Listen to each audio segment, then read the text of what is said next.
মুসলমান।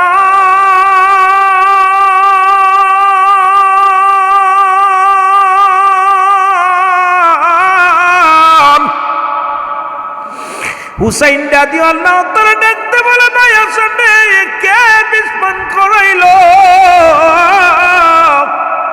তুমি আমার বলো। হাসান বলে না, কারোর নাম বলবো না রে ভাই। বলে কি লাভ হবে, শোনো, আমার পরে তোমার বিদায়, তোমার আসতেছে বিপদ। সেদিন পৃথিবীর কাউকে ডাকবা না। আজকে তুমি জোরের ভাই ছিলা, তোমাকে ডাক দিলাম। তুমি যেদিন বিপদে পড়ে যাবা রে ভাই, সেদিন আমার ডাকবে না নাজি, ইয়া মুহাম্মাদান, ইয়া মুহাম্মাদান বলে ডাকবেন। আমার পরে তোমার বিপদ। ও ভাই হোসেন, আমি বিদায় বেলা তোমার কিছু ওসিয়ত করে যাই। সেই কথা হলো, পৃথিবীর মধ্যে বাতিলের কাছে কখনো মাথা নত করবে না, বাতিলের সঙ্গে আপোষ করবে না। হাসানের শেষ বিদায়ের কথাগুলো শোনো মুসলিম মিল্লাতের ভাইয়েরা। মৃত্যুর আগে হাতটা ধরে বলে, ভাই সত্যের সঙ্গে মিশ্রিত মিথ্যার সঙ্গে মিশ্রিত করো না। বাতিলের সঙ্গে কখনো মুসলমান মাথা নত করতে পারে না। তোমাকে একটা উপদেশ দিয়ে যায়, পৃথিবীর কারুর কাছে সাহায্য চাইবে না, পৃথিবীর কোনো মানুষের কাছে সাহায্য চাইবে না। যেদিন তোমার বিপদ আসবে, সেদিন রহমতের নবী রাহমাতুল আলামিনকে ডাক দিবা। ওদিন বিপদের সময় নবী কামলিওয়ালার সঙ্গে তুমি দেখা হবে, দেখা তো পাইবা। বিপদের সময় নবী কামলিওয়ালারে তুমি স্মরণ করবা। কথা বলতে বলতে, কালেমা পড়তে পড়তে মুসলমান চির বিদায় হয়ে গেল। মুসলমান শুনে নাও, এজিদের স্বপ্ন পূরণ হয়ে গেল। চিন্তা করল, আমি হাসানকে দুনিয়া থেকে বিদায় করে দিলাম, এখন মাসনাদ এখন আমার। কিন্তু হুসাইনের প্রেমিক যারা, রসুল সৈনিক যারা, সত্য প্রকৃত পাঞ্জাতনের পাগল যারা, এরা তো কখনো মাথা বাতিলের কাছে নত করতে জানে না।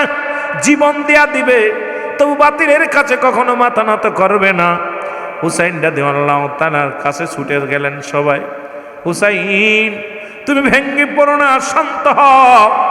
এই দুনিয়ার মধ্যে ভাই চলে গেছে, তুমি বসবে চেয়ারে, কিন্তু এজিদের কখনো এজিদকে আমরা মানতে পারি, নেতা হিসেবে মানতে পারি না। ইমাম বলে তার কাছে বায়াত গ্রহণ করতে পারি না, তার কাছে আমরা কখনো যেতে পারি না। হুসাইন রাদিয়াল্লাহু তাআলা কারোর সঙ্গে কথা বলা নীরবতা পালন করে, কারণ জোরের ভাই দুনিয়ার মধ্যে নাই। কি বলে সান্ত্বনা দিবে, কারে কি বলবে, নিজেই মুসলমান, নিজে নীরবতা পালন করে। মুসলিম মিল্লাতের মুসলমান আমার নবীর প্রেমিকারা এসে ছুটে এসে বলে, হুসাইন, ও হুসাইন, তোমাকে আমরা অনুরোধ করি তুমি নেতৃত্ব দাও। ওই চেয়ারের মধ্যে যেহেতু রহমতের নবী বলে গেছে, আমার নাতিগুলো নেতৃত্ব দিবে, আমার বংশধর নেতৃত্ব দিবে, সুতরাং আর বসে থেকো না। হাসানকে হাসানের কথা মনে করে আর চোখের পানি ফেল না।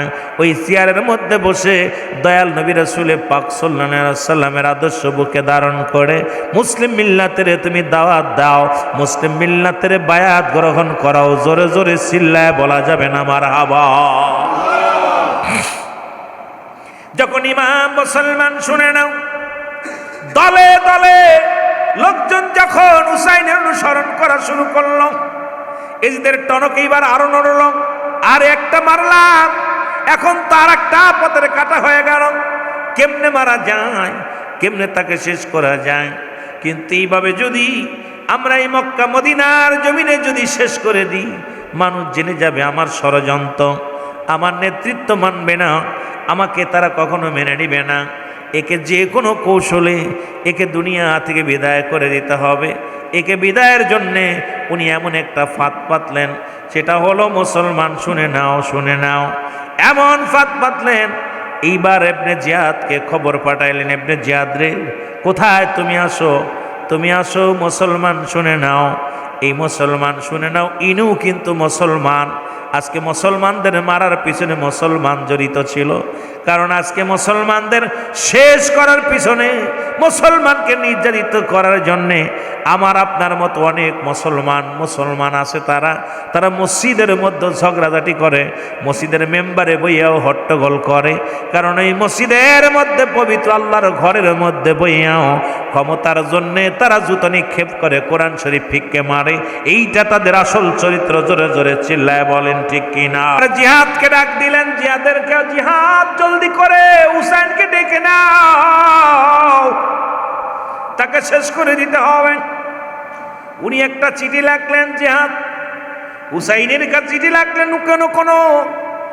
কোন তাফসীর কারো, কোন লেখক গবেষক বলেন একটা নয়, দুটি নয়, 40,000 চিঠি লিখছে, কেউ বলে 1200 চিঠি লিখছে। অনেকে এক এক মত এক একজন প্রকাশ করেছে।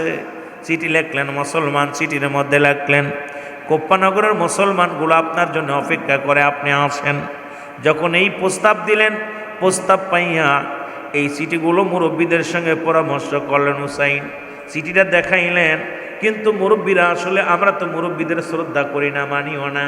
মুরব্বীদের এখন চিন্তা করি বুড়া হয়ে গেছে কি বুঝবো, কিন্তু সব সময় যদি মুরব্বীদের পরামর্শ অনুযায়ী চলবেন, দেখবেন সমাজ শান্তি থাকবে, সমাজের মধ্যে ভালো কিছু পাওয়া সম্ভব থাকবে। মুরব্বী যারা জ্ঞানী মানুষ, তাদের পরামর্শ নিয়ে চললে পারে। জোরে বলেন ঠিক কিনা? হুসাইন রাদিয়াল্লাহু তাআলা চিঠিগুলো যখন দেখাইলেন, চিঠিগুলো দেখাই সঙ্গে সঙ্গে বললেন, হুসাইন এই চিঠির রং ভালো না, এই চিঠি দেখে আমরা তোমার ছাড়তে পারি না। হাসান রাদিয়াল্লাহু তাআলা কিছুদিন আগে আমাদের থেকে বিদায় হয়ে গেছে, এখন যদি তোমার কিছু হয়ে যায়, আমরা কিয়ামতের ময়দানে রাসূলের কাছে কি জবাব দিব? আমরা হযরত আলীর কাছে কি জবাব দিব? মা ফাতেমার কাছে কি জবাব দিব? ওদিন আল্লাহর দরবারে কি জবাব দিব? আমরা জবাব দিতে পারবো না। সুতরাং হুসাইন রে, তোমাকে অনুরোধ করি তুমি যেও না, আগে তোমার তরফ থেকে একজন প্রতিনিধি পাঠাও। হুসাইন তার স্বাস্থ্য ভাই মুসলিম বিন আকিলকে ডাক দিয়ে বলেন, আকিল রে, মুসলিম বিন আকিল আসো, ও মুসলিম এদিকে আসো। তখন মুসলিমকে ডাক দিলেন, ডাক দিয়ে বলেন, তুমি যাও। কোথায়? কোপ্পায় চলে যাও। কোপ্পায় যখন যায়, মুসলিম যখন বললেন, আমি হুসাইনের লোক, সঙ্গে সঙ্গে একজন নয়, দুজন নয়, 30,000 মানুষ, 30,000 মানুষ মুসলিম বিন আকিলকে নেতা হিসেবে মেনে হুসাইনের নামের উপরে বায়াত গ্রহণ করলেন। জোরে জোরে চিল্লায় বলেন সুবহানাল্লাহ। 30,000 মানুষ বায়াত গ্রহণ করলেন। কিন্তু ওই যে মুনাফিক, আল্লাহ কমিনান নাস, মানুষের মধ্যে মায়াকুলু, তারা বলবে আমান্না, তার ঈমান আনছে বিল্লাহি, আল্লাহর প্রতি। ওই মুনাফিক যে কোরআনের মধ্যে আল্লাহ নিজেই ঘোষণা করেছে, ওই মানুষগুলোর মধ্যে মুনাফিক আছে। ধীরে ধীরে আমরা যাব। এই মুনাফিকগুলো মানুষের মধ্যে আছে, অসংখ্য মুনাফিক। এই মুনাফিকগুলো আপনিও চিনতে পারবেন যখন মুনাফিকগুলো আপনারা দেখবেন। আব্দুল্লাহ ইবনে উবাইয়ের মতো মুনাফিক মুসলমান আমাদের বাংলাদেশটা আজকে ধ্বংসের কারণে আমির জাফর নামে একজন মুনাফিক।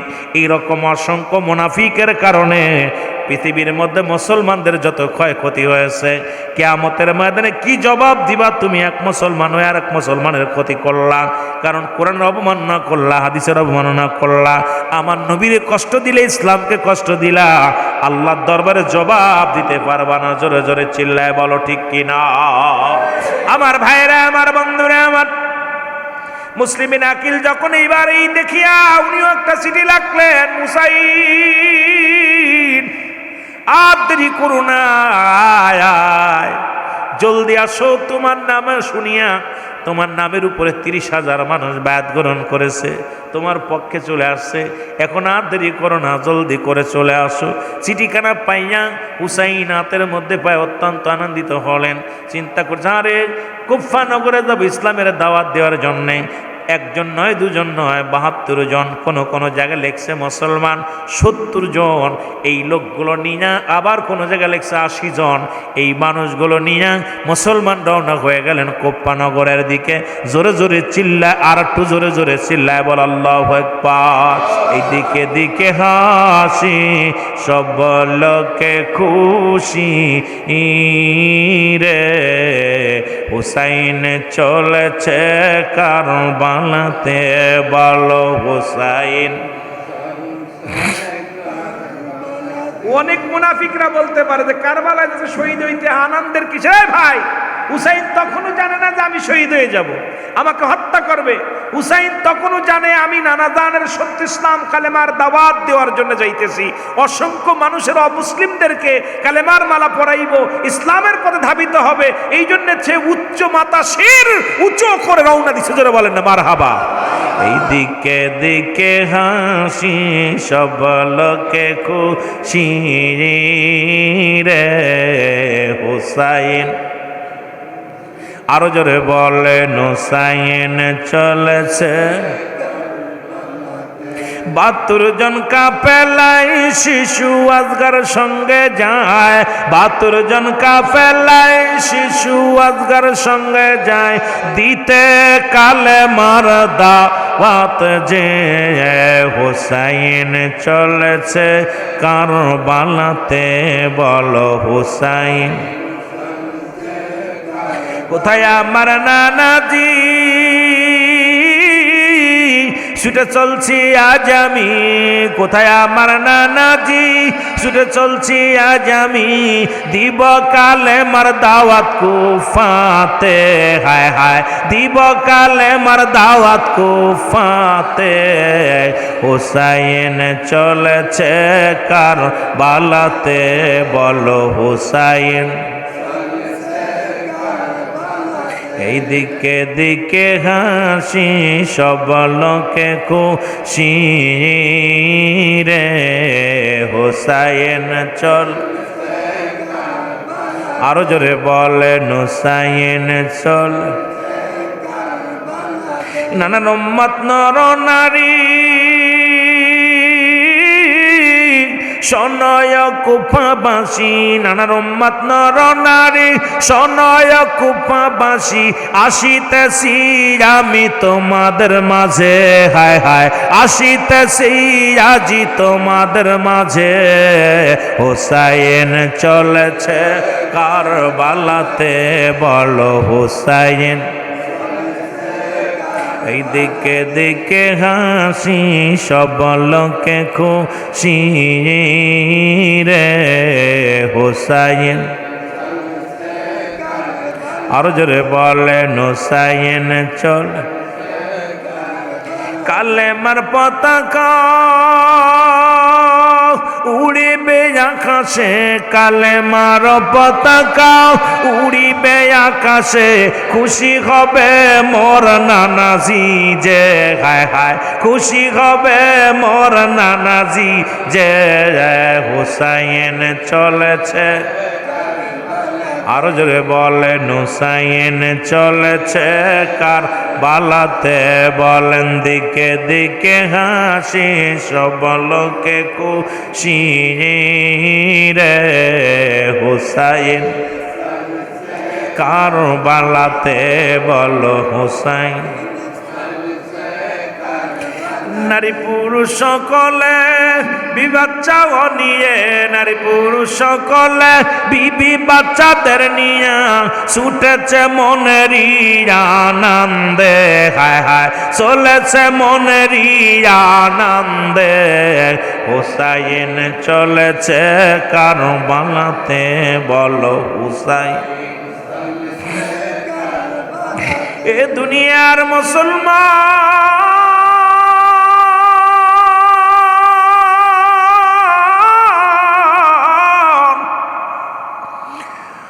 ও যুবক বন্ধুরা শোনো, হুসাইন রাদিয়াল্লাহু তাআলা চিঠি পায় যখন রওনা দিয়ে দিছে, এইদিকে মুসলমান এজিদের লোকজন খবর পাইলেন, এজিদু খবর পাইলেন ইবনে জিয়াদের অনেক যুবকেরা কালেমা পড়ে মুসলমান হয়েছে। এজিদ চিঠি আর একটা লিখলেন, ইবনে জিহাদ তোমাকে দিয়েছিলাম যে দায়িত্ব তুমি দায়িত্ব পালন করতে পারো নাই, তোমাকে তো গভর্নর তো দূরের কথা, তোমাকে কতল করা হবে ভয়ভীতি দেখাতে লাগলেন। মুনাফিক মুসলমানেরা রাতারাতি পোল্টি মারলেন, নাউজুবিল্লাহ বলেন না, পোল্টি মারলেন।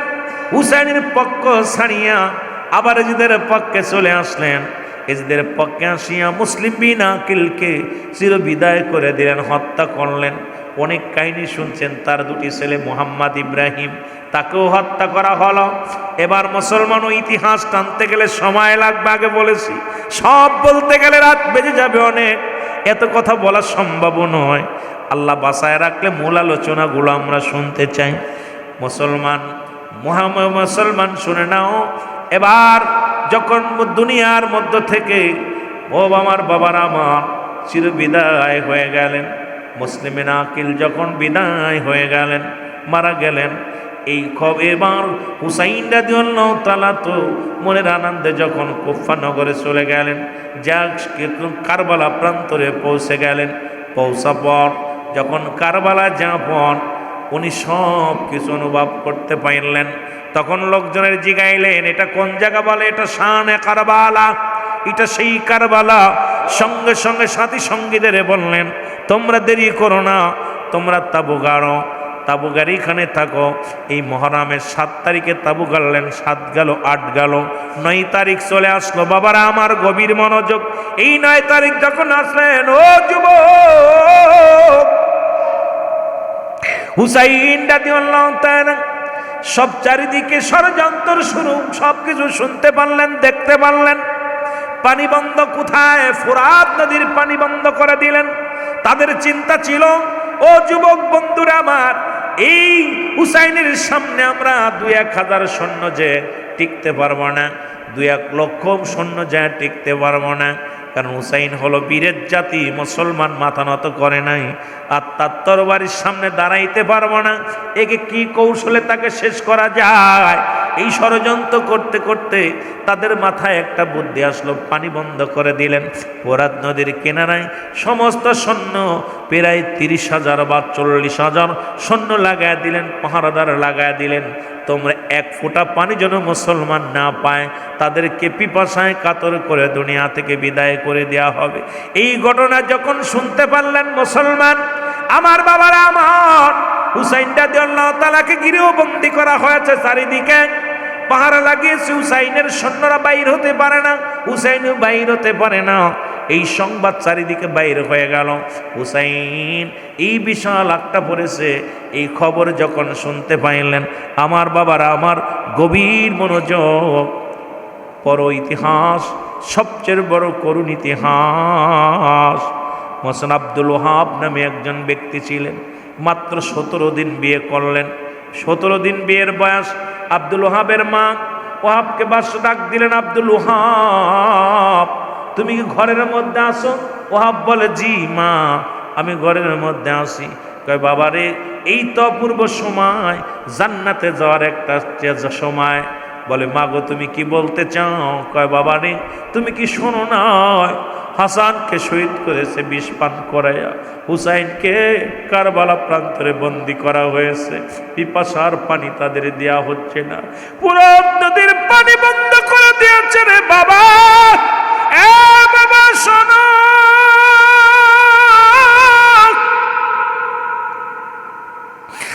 আব্দুল ওহাব রে, তোমাকে অনুরোধ করি তুমি আর দেরি করো না, যাও তুমি কারবালায় চলে যাও, ফোরাত নদীর কিনারে চলে যাও, হুসাইনকে একটু পানির ব্যবস্থা করে দাও।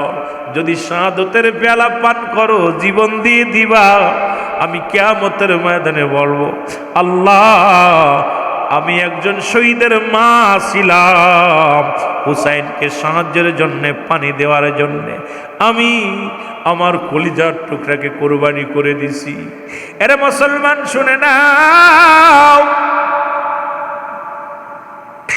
গভীর মনোযোগ। আব্দুল ওহাব ডাকতে বলে, মা, ও মা, তুমি যাইতে বলতেছো? বলে, বাবা যদি জান্নাত কামাই করতে চাস আর বসে থাকিস না রে বাবা, তুই জান্নাতে যেতে চাও আর বসে থাকো না বাবা, যাও যাও আমার নবীর আহলে বায়াতদের পাশে দাঁড়াও, তাদের জন্য জীবন দিয়া দাও। মুসলমান আব্দুল ওহাব কয়, মাগো আমার বিদায় দাও, আমি যাব। চলে গেলেন বিবির কাছে। ডাকতে মাত্র 17 দিন বিবাহ করেছে, নতুন বিবি ঘরের মধ্যে। আমার যুবক বাবারা, আব্দুল ওয়াহাব বিবির ঘরের মধ্যে ঢুকে সালাম বিনিময় করে বলে, আব্দুল ওয়াহাব বলে, বিবি ও বিবি তুমি শুনছনি? বলে, কি স্বামী কি শুনছনি? বলে, বিবি রে, আমার নবীজির আলে বায়েত, আমার নবীর নাতি হুসাইন নাকি বন্দী হয়ে গেছে কারবালায়। আমার নবীর নাতি হুসাইন ওই না কারবালা প্রান্তরে তাদেরকে বন্দী করেছে, পানি বন্ধ করে দিছে। এই কারণে রে বিবি রে, আমি যাইতে চাই ওই ফোরাত নদীর পানিগুলো ছেড়ে দেওয়ার জন্যে, হুসাইনের মুখে পানি দেওয়ার জন্যে, হুসাইন শিবিরে পানি পৌঁছায় দেওয়ার জন্যে। বিবি ডাকতে বলে, স্বামী রে, ও আমার স্বামী, আপনি যাবেন ফোরাত নদীর পানি দেওয়ার জন্যে, আপনি যাবেন আল্লাহ নবীর নাতি হযরত রাসূল আকরাম সাল্লাল্লাহু আলাইহি ওয়াসাল্লামের নাতি হুসাইনকে সাহায্যের জন্যে। আমি অত্যন্ত খুশি, এমন একজন স্বামী পাইয়া আমিও ধন্য হলাম। ও আমার স্বামী শোনেন, তবে আপনি জানের ভয়ে ফিরে আসবেন না, জীবনের মায়া করবেন না, আপনি বাতিলের সঙ্গে যুদ্ধ করে জীবনটা কোরবানি করে দিবেন। কিয়ামতের ময়দানে আমি দাঁড়ায় বলবো, আল্লাহ, আমি একজন শহীদের বিবি ছিলাম, আমি যেন কিয়ামতের ময়দানে আল্লাহর দরবারে, আমার নবীর দরবারে যায় বলতে পারি, ইয়া রাসূলুল্লাহ, আমি যেন আমার রাসূলের দরবারে দাঁড়ায়া চিৎকার মেরে বলতে পারি, ইয়া রাসূলুল্লাহ, ইয়া নবী আল্লাহ, ইয়া রাহমাতাল লিল আলামিন, আমি একজন অবলা নারী, আমি শহীদের বিবি ছিলাম, আপনার আহলে বায়তদেরকে বাঁচানোর জন্য, আপনার হুসাইনকে রক্ষা করার জন্য আমার স্বামী জীবন দেয়া দিছে। জোরে জোরে চিল্লা বলা যাবেন আল্লাহু আকবার। কেমন বিবি বিদায় নিলেন বিবির কাছ থেকে। মা পিছন থেকে ডাকতে বলে, আব্দুল ওয়াহাব, আমার শেষ নসিহত শুনে নাও, জীবনের ভয় করো না, মৃত্যুকে পরোয়া করো না, নতুন বিবির মায়ায় পড়ো না, কারণ 17 দিন সবে মাত্র বিয়ে করেছো। তুমি বিবির মুখের দিকে তাকাইয়া, কয়েকবার দেখলাম তুমি বিবির মুখের দিকে তাকাইলা, হয়তো বিবির মায়ায় পড়ে আব্দুল ওয়াহাব রে জীবন দিতে চাইবা না। আমার রসুলের চাইতে পৃথিবী তার কেউ বড় না, হাসান হুসাইনের চাইতে আর কেউ বড় নাই রে আব্দুল ওয়াহাব। আমি মা হয়ে তোকে উপদেশ করতেছি, আমার রসুলের প্রেম অন্তরে ঢুকাইয়া, হাসান হুসাইনের মহব্বত অন্তরে ঢুকাইয়া ওই হুসাইনকে কারবালা থেকে রক্ষা করো বাবা। জীবন দিয়া দাও, জীবন দিয়া দাও, প্রমাণ করে দাও জীবনের মায়া করো নাই, হুসাইনের প্রেমে চোখের পানি ফেলছো। জোরে জোরে চিল্লায় বলা যাবেন আল্লাহু আকবার। আব্দুল ওয়াহাব ছুটে গেলেন, যুদ্ধের ময়দানে ছুটে গেলেন, খোলা তরবারি নিয়ে ডাকতে বললেন, এ সেনারা, তোমরা পানিগুলো ছেড়ে দাও, এই ফোরাত নদীর কিনারা থেকে সরে যাও। এই ইবনে জিয়াদের লোকজন, ইজদের লোকজন বলে, তুমি কে? বলে, আমি হুসাইনের প্রেমিক, আমি রসুলের প্রেমিক। কয়, তোমার কি জীবনের ভয় নাই, মরণের ভয় নাই? কয়, শোনো রে ইজদের লোকেরা, শোনো, তোমরা কাকে ভয় দেখাও, কারে তোমরা ডর দেখাও? আমার গর্ভধারিণী মা আমার রসুলের ভালোবাসায়, হুসেনের মহব্বতের ভালোবাসায় আমাকে জীবন দেওয়ার জন্য পাঠাইছে কারবালার ময়দানে। আমি এসেছি জীবন দেওয়ার জন্য, বাঁচার জন্য নয়। মরণের চিঠি হাতে করে আনছি, শুনে নাও, জীবন দিয়া দিব, মাথা নত করব না। আর আজকে যদি আমার হুসাইন যদি পানি না পায়, আমার হুসাইন যদি পিপাসায় কাতর হয়, একটা মুসলিম মিল্লাতের একটা সৈন্য যদি কষ্ট পায়, আমি তোমাদের কাউকে ছাড়ব না, হুঁশিয়ার করে দিলেন। এ মুসলমান শুনুন, আব্দুল ওয়াহাব যখন এই বাণী দিলেন, তখন কিছু লোক তার বিরুদ্ধে জিহাদ ঘোষণা করলেন। কয়েকশো লোক আসলেন, তাদেরকে আব্দুল ওয়াহাব হত্যা করলেন। জোরে জোরে চিল্লায় বল আল্লাহু আকবার। এক একটাকে তরবারি দিয়ে চিরপারে বিদায় করে দিলেন। ইয়া রাসূলুল্লাহ বলে এক একটা কোপ দেয়, এক একটা তরবারি চালায়, ইয়া রাসূলুল্লাহ বলে ডাক দেয়। আর কত মজা পায়, তৃপ্তি পায়। এমনভাবে মোট মুসলমান কাটতে কাটতে অনেকগুলো মানুষ এসে উনি ওই সময় নামাজের সময় হয়ে যায়, আসরের নামাজের সময় হয়ে গেল। এইবার চিন্তা করলেন, আব্দুল ওহাব চিন্তা করে, আমি নবীর প্রেমিক, আমি রসুলের প্রেমিক, আমি হুসাইনের প্রেমিক, নামাজ আমি ছাড়বো না, নামাজটা আমি আদায় করে নিই। খুব বড় কল করবেন আমার বাবারা। আব্দুল ওহাব ওযু করলেন, ওযু করিয়া যখন উনি নামাজের জন্যে ওনার একটা তোয়ালে ফেলিয়া জমিনের মধ্যে নামাজের মধ্যে দাঁড়াইলেন। আব্দুল ওহাব যখন দাঁড়াইলেন, পিছন থেকে ও মুসলমান শুনে নাও, এজদের সৈন্যরা আসিয়া ওই মসজিদের ওই নামাজগত অবস্থায় আব্দুল ওহাবকে চির বিদায় করে দিলেন। মুসলমান বিদায়ের পরে আব্দুল ওহাব ইয়া রাসূলুল্লাহ বলে একটা চিৎকার মেরেছিল, ইয়া রাসূলুল্লাহ, আমি জীবন চলে গেল, আমি আপনার আলে বায়াতের জন্য কিচ্ছু করতে পারলাম না। এক ছিল আমার আল্লাহর হুকুম নামাজ, দ্বিতীয় ছিল আপনাকে রক্ষা করে। ইয়া রাসূলুল্লাহ, ইয়া হাবিবাল্লাহ, আপনার আলে বায়াত তাদেরকে আমি রক্ষা করতে পারলাম না, আমাকে আপনি ক্ষমা করে দিয়েন। একটা চিৎকার মারিয়া চির বিদায় হয়ে গেল। ইন্না লিল্লাহি ওয়া ইন্না ইলাইহি রাজিউন। আব্দুল ওহাব ইন্তেকাল করলেন, তাকে মারা হলো। ওই মুসলমান তারা কি করলেন? নামাজগত অবস্থায় চির বিদায় করে দিলেন। ও যুবক বন্ধুরা আমার, এই চারিদিকে কেন যেন একটা থমথমে বিরাজ করতেছিলেন।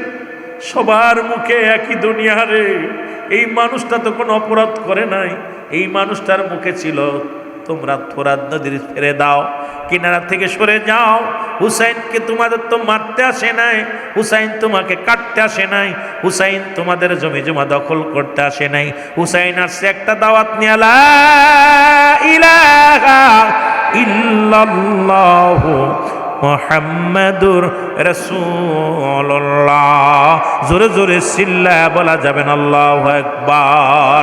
আয় হুসাইন, আয় রে হাসান, কান্দে বাংলার জনগণ। আয় হুসাইন, আয় রে হাসান, কান্দে বাংলার মুসলমান। বলো আয় হুসাইন, হাসান, কান্দে বাংলার আজও আমরা ভুলি নাই গো,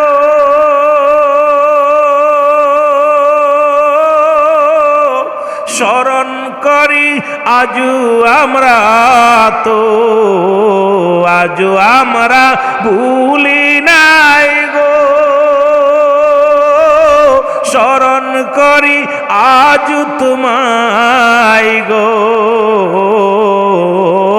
জান্নাতেরি সরদার নবী আমার, জান্নাতেরি সরদার নবী আমার, ওর উম্মতের কান্ডার।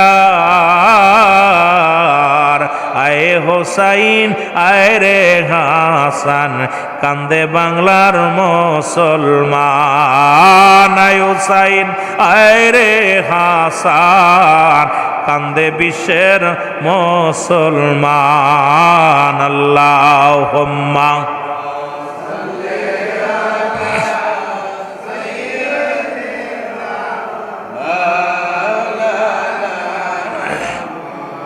ওয়ালা আলি সাইয়্যিদিনা।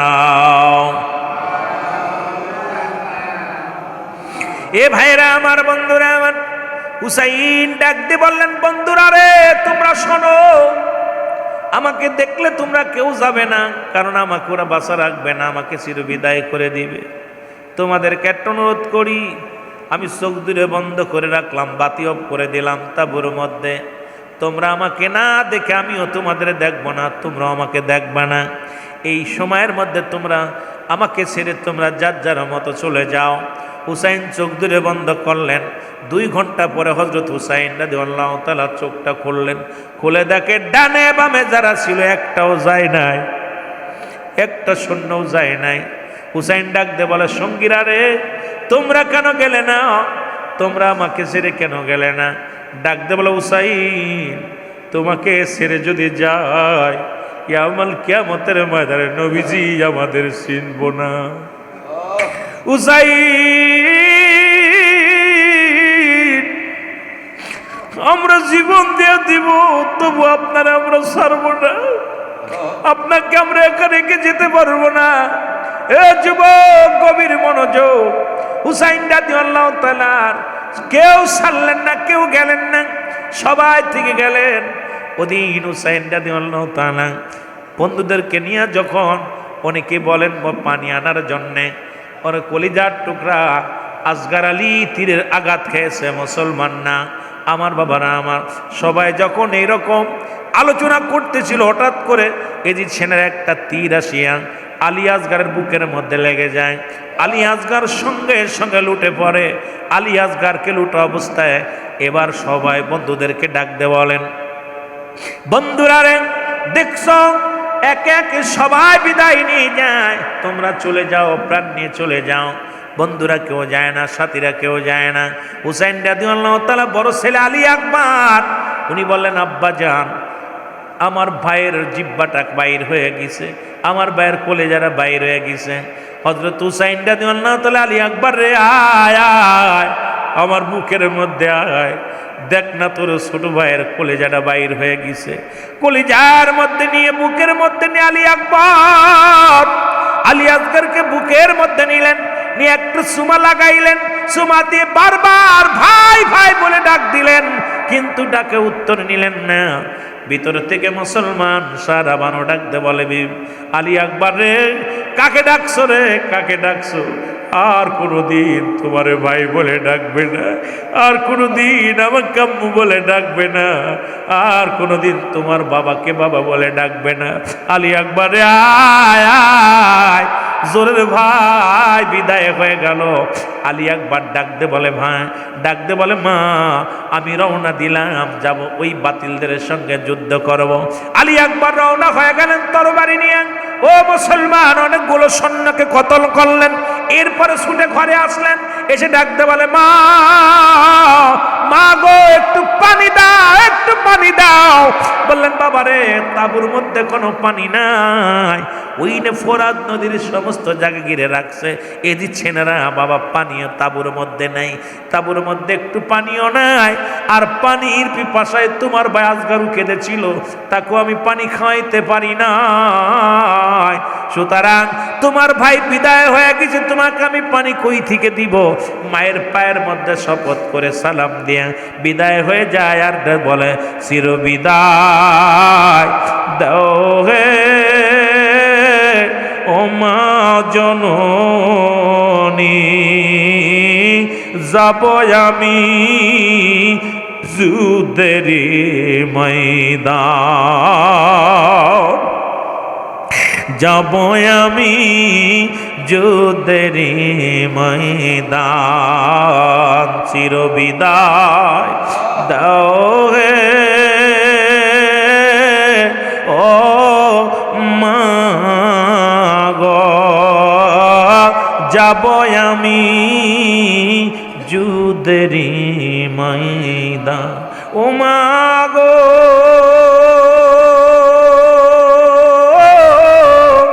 কে আর ডাকবে দাদা বলে,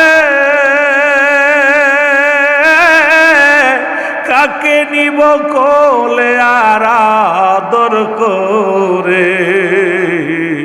নাই বেঁচে নাই আমার জোরের ভাই, ও মা গো, যাব আমি যুদ্ধের ময়দান। বলো, যাব আমি ও মা গো, ছেড়ে দিও দুধের দাবি,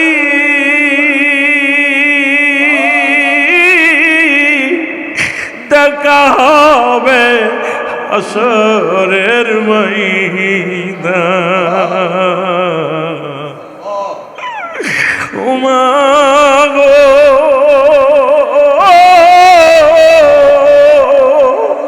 ছেড়ে দিও দুধের দাবি,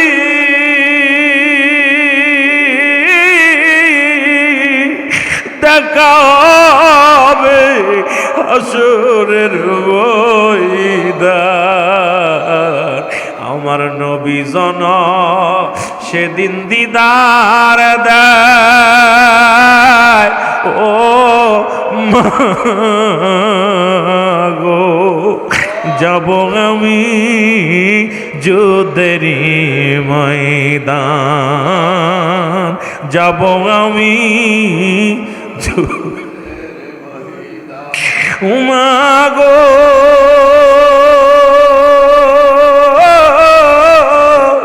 বাবাকে রাখি যায় যাইতেছি যুদ্ধেতে একা বেঁচে থাকলে হবে যে দেখা ও মাগো যাব আমি যুদ্ধের ময়দান বলো যাব আমি এ ভাইয়েরা আমার বন্ধুরা আমার আলী আকবর যাইয়া বিসমিল্লাহ আল্লাহু আকবার বলে তরবারি চালায়া দিছে অনেকগুলো সৈন্যকে কতল করলেন দুনিয়া থেকে অনেকের বিদায় করিয়া দিয়া নিজেও বিদায় হয়ে গেলেন শাহাদাতের পেয়ালা পান করলেন ইন্না লিল্লাহি ওয়া ইন্না ইলাইহি রাজিউন হুসাইন রাদিয়াল্লাহু তাআলার কানে খবর আসলো হুসাইন তোমার আলী আকবর আর নাই রে তোমার আলী আসগার নাই আলী আকবর নাই হুসাইন রে একে একে আপনজনদের হারাইতেছো আর কি হারানোর আছে আলী আকবর মুসলমান হুসাইন রাদিয়াল্লাহু ডাকতে বলে ও যাইনাব আর আমারে বাধা দিস না আর আমারে ঠেকাস না আমি যাব যুদ্ধের ময়দানে আমার নানাজির উম্মতের জন্য জীবন দেওয়ার জন্য রওনা হয়ে গেলাম জয়নাব শুনতে জয়নাব আমি যাব যুদ্ধের ময়দানে জয়নাব ডাকতে বলে হুজুর আপনি যুদ্ধের ময়দানে যাবেন যদি আপনার শাহাদাত বরণ করেন যদি কিছু হয়ে যায় কে ইসলামের দাওয়াত দিবে কে রাসূলুল্লাহর দাওয়াত প্রচার করবে হুসাইন ডাকতে বলে জয়নাব শুনে রাখো জয়নাব শোনো তোমার কাছে আমি কয়েকটা দাবি করে যাই নাম্বার 1 এক নাম্বার দাবিরে জয়নাব ও জয়নাব শুনে যাও আমার জয়নাল বড় অসুস্থ জয়নাল ঘরের মধ্যে পড়ে আছে অসুস্থ তাঁবুর মধ্যে পড়ে আছে আমার জয়নালকে দেখে রাখবা আমার জয়নালকে যদি দেখে শুনে রাখবা যদি বেঁচে থাকো মক্কা মদিনায় নিয়ে যেও আমার জয়নালকে দেখে রাখবা জয়নাল ভিতর থেকে ডাকতে বল বাবাজি আমি যাব যুদ্ধের ময়দানে হুসাইন ডাকতে বলে জয়নাল রে তুমি অসুস্থ তোমাকে আমি রেখে গেলাম আমার নবীর উম্মতের জন্য রেখে গেলাম জয়নাল কাঁদতে লাগলেন হযরত হুসাইন রাদিয়াল্লাহু তাআলা ডাকতে বলে জয়নাব ও জয়নাব শোনো আমি কয়েকটা দাবি কয়েকটা উপদেশ তোমারে দিয়ে যাই কয়েকটা নসিহত তোমারে করে গেলাম রে জয়নাব এক নাম্বার হলো শুনে রাখো ওই যুদ্ধের ময়দানে আমি যাব আমাকে পুরা মেরে ফেলবে আমাকে জিন্দা রাখবে না কারণ আমার সাথী সঙ্গে অনেকে বিদায় নিছে আহলে বায়তদেরকে হত্যা করেছে আমাকেও মেরে ফেলবে তবে আমি তোমার কাছে দাবি করব আমাকে হত্যা করবে ওরা তবে আমার এই পৃথিবীর মধ্যে কারুর কাছে আমার হত্যার জন্য বিচার চাবানা যদি বেঁচে থাকো যদি মক্কা মদিনায় ফিরে যেতে পারো রাসূলের রওজা মুবারকে যাইয়া আমি হুসাইনের সালাম কানি পৌঁছায় দিবা এক নম্বরে আমি হুসাইনের সালাম কানি পৌঁছায় দিবা জয়নাব 2 নম্বর হলো পৃথিবীর মধ্যে ও জয়নাব শুনে রাখো দুইটা কথা বলে আমার সকিনারে আমার লাশের পাশে আসতে দিবা না কারণ আমার দেহখানা ক্ষত বিক্ষত করে ফেলবে আমার সকিনা যখন আমার লাশখানা দেখবে ক্ষত বিক্ষত লাশ দেখে আমার সকিনা সহ্য করতে পারবে না আমার সকিনা যেন আমার লাশের পাশে না যায় ও জয়নাব শুনে রাখো জয়নাব কোথায় রে আমার জয়নাব পায় আমার নানাজির পাগড়ি মোবারক নিয়ে আসো হযরত হুসাইন রাদিয়াল্লাহু তাআলা যখন ডাক দিলেন পাগড়ি মুবারক জায়নাব পাগড়ি মুবারক নিয়ে আসলেন। রাসূলে পাক সাল্লাল্লাহু আলাইহি ওয়াসাল্লামের পাগড়ি মুবারক হাতের মধ্যে নিয়ে ডাকতে বলে, জায়নাব আমার নানাজির পাগড়ি মুবারক মাথার মধ্যে লাগাইয়া। জায়নাব হযরত হুসাইন ডাকতে বলে, নানাজি তোমার মুকুট আমার মাথার মধ্যে লাগাইলাম, জীবনের ভয়ে যেন ফিরে না আসি, বাতিলের সঙ্গে যুদ্ধ করতে করতে যেন জীবন দিতে পারি, কখনো যেন মাথা না নত না করি গো বা নানাজি, ও আমার নানাজি। এই বলিয়া মাথার মধ্যে পাগড়ি মুবারক লাগাইলেন। এবারে ডাকতে বলে, জায়নাব রে দেরি করো না, হযরত আমার রসুলের পাগড়ি যেহেতু আনছো, আমার আব্বা জানের জুলফিকার মুবারক নিয়ে আসো। এবার জুলফিকার মুবারক আনলেন। শেরে খোদ হযরত আলী যে জুলফিকার দিয়া যুদ্ধ করেছিল সেই তরবারিটা নিয়ে হযরত হুসাইন রাদিয়াল্লাহু তাআলার হাতের মধ্যে দিলেন। হাতের মধ্যে তরবারিটা নিয়ে একটা চিৎকার মেরে ডাকতে বলে, বাবাজি।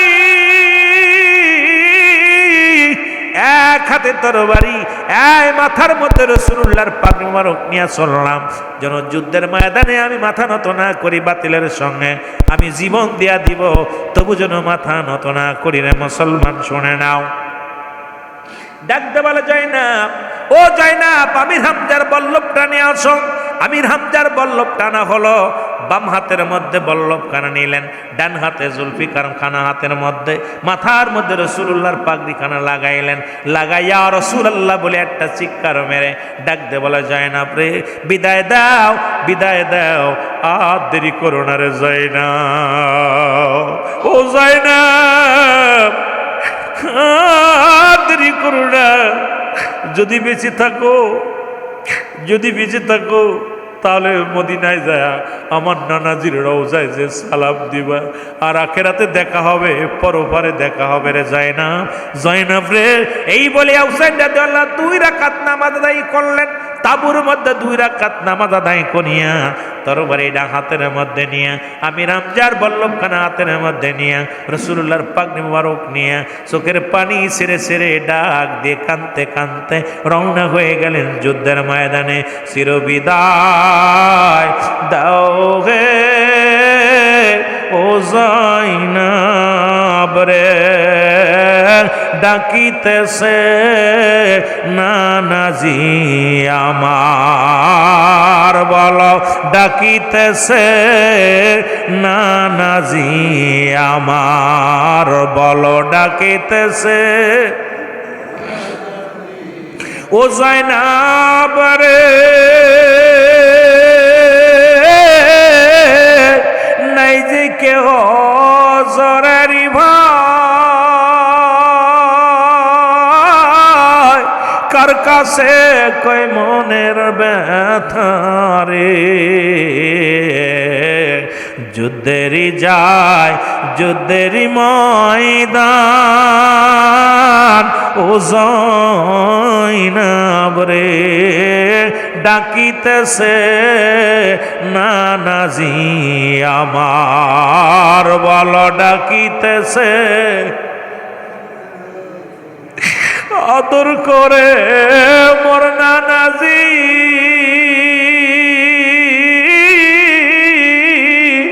চুমু দিত এই না গলেতে, আদর করে মোর নানাজি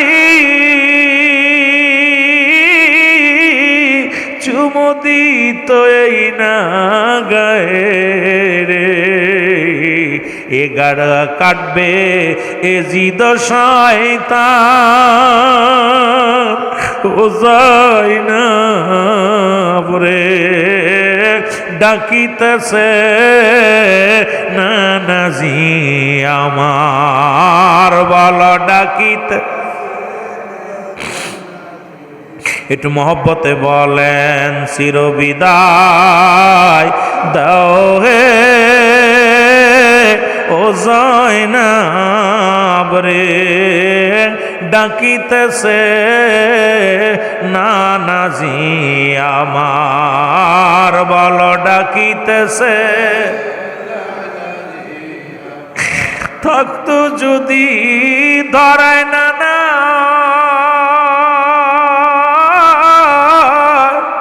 নিত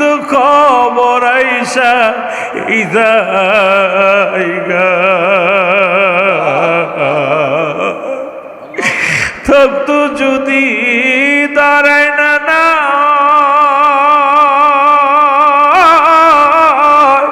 নিত খবর আইসা এই জায়গায় বিপদে আসি শানে কারবালা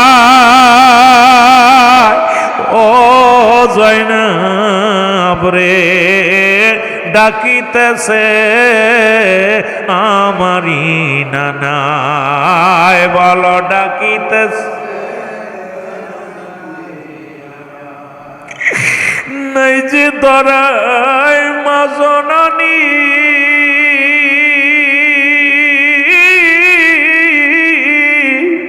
দুঃখ বলবো কারে আমি নাই যে ধরায় বাবা আজি দুঃখ বলবো কারে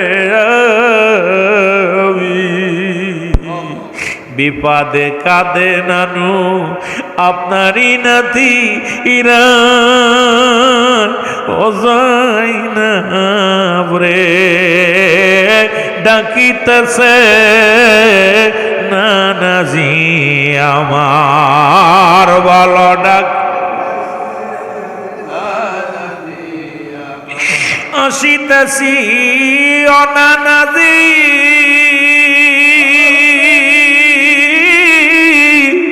দিদার হবে অতি তাড়াতাড়ি আসিতেছি অনানাজি দিদার হবে তাড়াতাড়ি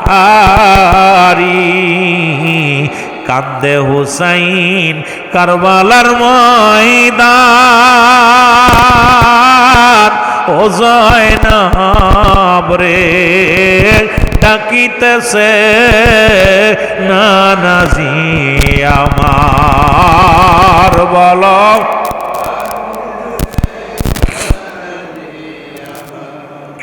হুসাইন রাদিয়াল্লাহু তাআলা চোখের পানি ছেড়ে ছেড়ে কাঁদে শিকার দে বলিয়া মুহাম্মদ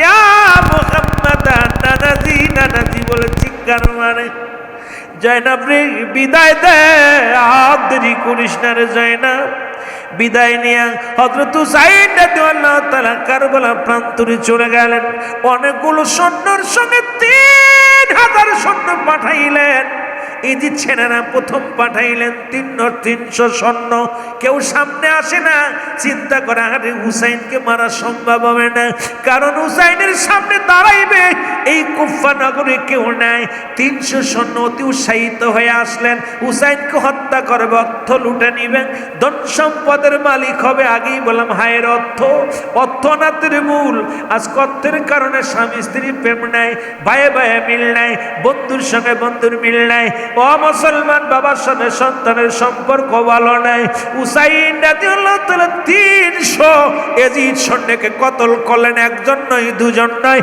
300 সৈন্যকে কতল করে ফেলছে জোরে জোরে চিল্লায় বলা যাবে না আল্লাহু আকবার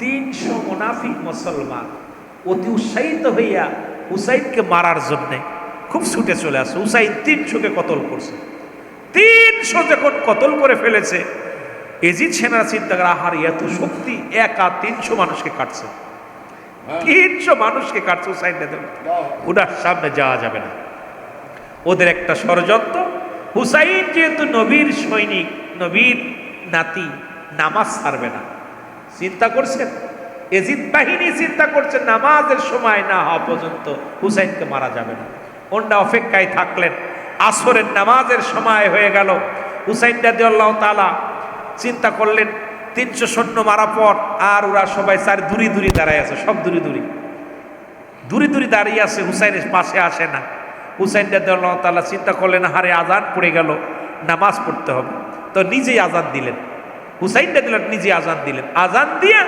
নামাজে দাঁড়ায় গেছে। আল্লাহু আকবার বলেন না। যখন নামাজে দাঁড়াইয়া আড়াল করে একটা পাথরকে আড়াল করে হুসাইন রাদিয়াল্লাহু তাআলা যখন আল্লাহু আকবার বইলা যখন আমার বাজানটা আমার যখন সূরা কেরাত শুরু করছে, পিছন থেকে এজিদ সেনারা তীর সূরা শুরু করছে। একটা নয় দুটি নাই, নামাজের ভিতরে ৭২টা তীর হুসাইনের গায়ের মধ্যে লাগাইছে। আল্লাহু আকবার বলেন না। একটা নয় দুটি নাই, ৭২টা তীর মারলেন হুসাইনের গায়ের মধ্যে। হুসাইন রাদিয়াল্লাহু তাআলা জমিনের মধ্যে পড়ে গেলেন।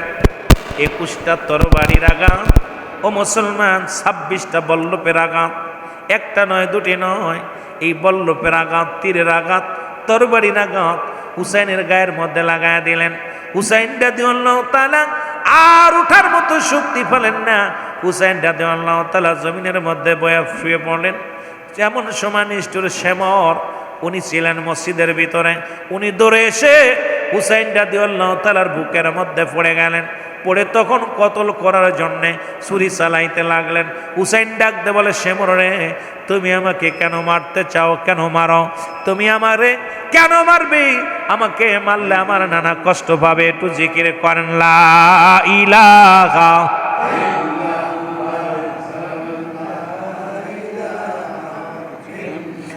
আরো জোরে লা ইলাহা, জবান খোলে লা ইলাহা। ভাইজান মগার মনের বেদনা আয় খায় বুঝাইলে কেউ আইরা শোনাইলে কেউ শোনে না, বলো শোনাইলে কেউ অগশনেন সাহে মদিনা লা ইলাহা। আরো জোরে লা ইলাহা, লা ইলাহা মুহাম্মদ। এ ভাইরা আমার, বন্ধুরা আমার, গভীর মনোযোগ। হুসাইনের শেমর আসিয়ে যখন গলার মধ্যে পল্লব দিয়া বুকের মধ্যে খোঁচা দিতে লাগলেন, বড় কষ্ট পাইতে লাগলেন। হুসাইন ডাকতে বলে, শেমর রে, আমাকে আর কষ্ট দিস না। আমাকে বলে, আমি তোমাকে মারব। ও মুসলমান, শুনে নাও। কিন্তু হুসাইন বারবার তারে বুঝাইলেন, কোনো বুঝ মানলেন না। একটাই মাত্র লোভ, এজিদ থেকে অনেক সম্পদ পাবে, অনেক টাকা পাবে, অনেক পুরস্কার পাবে। এই পুরস্কারের লোভে আমার বাবারা, আমার বন্ধুরা আমার কি করলেন? এজিদের লোকেরা, আমার বাবারা আমার, হুসাইনের গায়ের উপরে বসিয়া বল্লভ দিয়া বুকের ভিতরে খোঁচাইতে লাগলেন। ওজো যখন কথাগুলো কোন রকম শেমরের কানে না গেল, ডাকতে বলে, শেমর রে, আমি তোমারে চিনেছি। তুমি আমার নানা জানা আমার শব্দের মধ্যে বলেছিল, মদিনার কুকুর, কালো কুকুর তোমার পায়ের মধ্যে কামড় লাগাইছে। আমার বুঝতে বাকি নাই তুমি সেই কালো ডুরা কাটা কুকুর, কারণ তোমার ভিতরে লোভ বিরাজ করতে তুমি আমাকে মেরেই ফেলবে। তবে আর কষ্ট দিস না, আমি আর সহ্য করতে পারছি না, আমাকে আর কষ্ট দিস না। আমার গলার মধ্যে ছুরি চালাই দিয়া আমার গর্দান কেটে নাও, আমার আর কষ্ট দিস না। মুসলমান তখন নিষ্ঠুর শেমর গলার মধ্যে ছুরি চালাইতে লাগলেন, কিন্তু ছুরিতেই গলা কাটে না। শেমর জোরে জোরে ফুসাইতে লাগলেন। হুসাইন ভিতর নিচ থেকে ডাকতে বলে, ধীরে ধীরে চালাও ছুরি, ধীরে ধীরে আমারি গলায়, এ গলাতে দিছেন চুমা আমারি নানায়। বলেন, এ গলাতে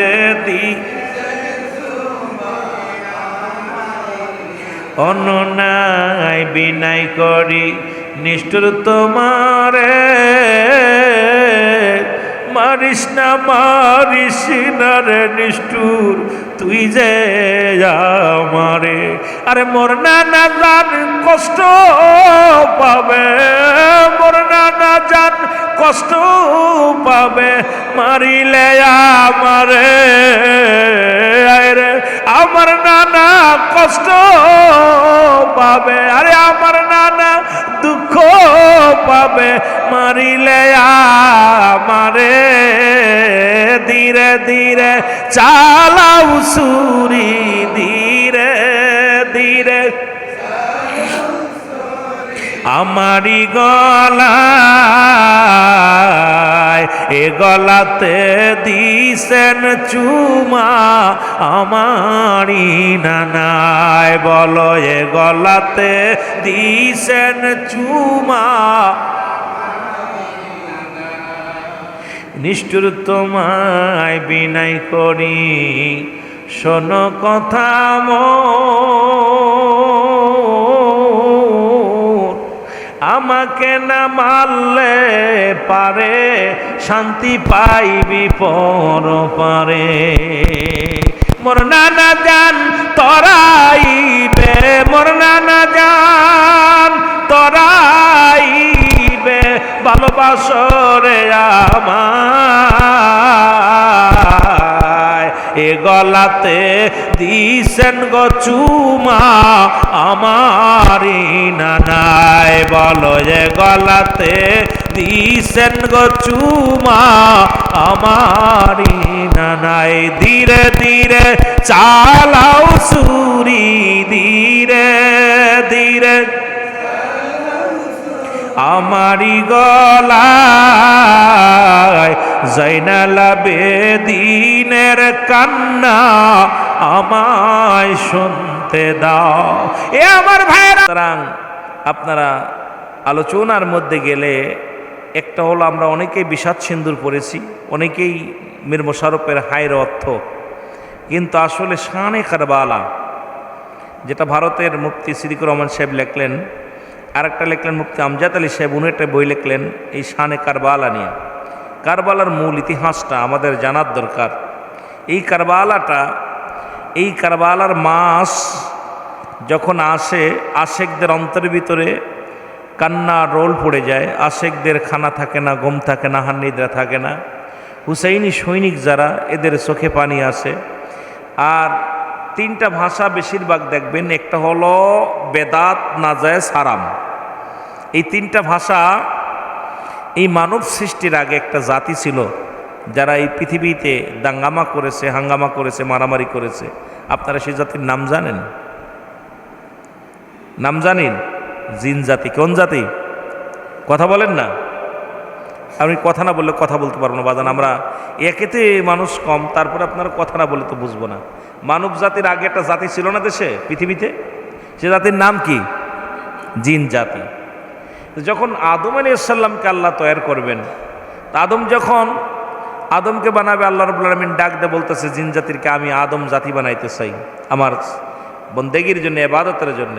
তখন জিন জাতি বলতেছিল, আল্লাহ আমরাই তো আপনার ইবাদত বন্দেগী করি, তাদের কি দরকার আছে? তারা তো দেশে আইসা, পৃথিবীতে আইসা হাঙ্গামা করবে, মারামারি করবে, এটা করবো, ওটা দরকার নাই। তখন আদম আলাইহিস সালাম যখন বানালে, আদম আলাইহিস সালামকে যখন বানানো হলো, তখন ওই জিনেরদের সর্দার, এখন বর্তমান যে বাচ্চাটা, এই আজাজিল, ইনার জবান দিয়ে প্রথম আল্লাহ বললেন বানালো কি দিয়ে? তাদেরকে আগুন দিয়ে বানানো। আর আদম জাতিকে আগুন, পানি, মাটি মিশ্রিত করে 4টে রং দিয়া। তখন বলে আল্লাহ এটা তো নাজায়েজ, বেদাত, হারাম।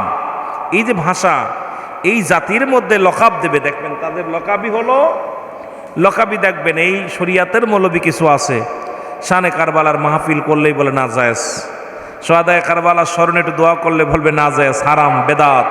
কারণ তাদের জবান দিয়া এই তিনটা বলি আসে বেশি, নাজায়েজ, বেদাত, হারাম। জোরে বলেন ঠিক কিনা আমার ভাইয়েরা? সুতরাং আমরা এই মহামূল্যবান একটা মাস পেয়েছি, যে মাসে হাসান হুসেনের মহব্বত অন্তরে ধারণ করতে পারবো, যে আল্লাহ পাক যেন আমাদের সকলের নসিবে এই মাসের পবিত্রতা রক্ষা করার তৌফিক দান করে। সকল বলুন আমিন। আপনারা শুনলে খুশি হবেন, এই মহরমের 10 তারিখে, এই মহরম মাসে দুনিয়া সৃষ্টি করেছে আল্লাহ, শেষ করবে আল্লাহ। আদম আলাইহিস সালামকে দুনিয়ার মধ্যে পাঠাইলেন, আদম আলাইহিস সালামকে তৈরি করে জান্নাতে রাখলেন, আমার আগের ভাই আমি শুনেছি আসার পর আলোচনা করতেছিলেন, সুন্দর আলোচনা বিষয় নিয়ে আলোচনা করতেছিলেন। তো আমার ভাইয়েরা, এরপরে ইব্রাহিম আলাইহিস সালাম এই আগুনের কুণ্ড থেকে রক্ষা পাইলেন। এরপরে আপনার হযরত ইদ্রিস আলাইহিস সালাম উনিও এই রক্ষা পাইলেন। আর এইরকম সমস্ত নবীদের এই দিনটা শুধু এই দিন না, এই দিনের ফজিলাত, এই মুহররম মাসের গুরুত্ব অনেক বেশি, যে মাসটার গুরুত্বের আলোচনা করে শেষ করা সম্ভব না। তবুও চেষ্টা করব কিছু কথা বলার জন্যে। আল্লাহ যেন বলার তৌফিক দান করে, সকল বলুন আমিন। মুহররমের 10 তারিখ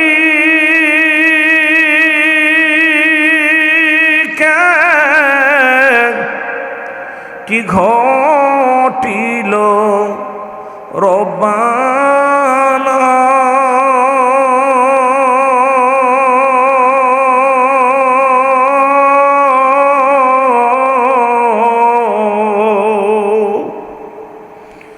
কলিজা ফাটিয়া যাই রে শুনলে করুণ ঘটনা।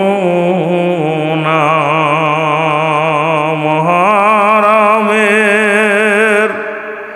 10 তারিখ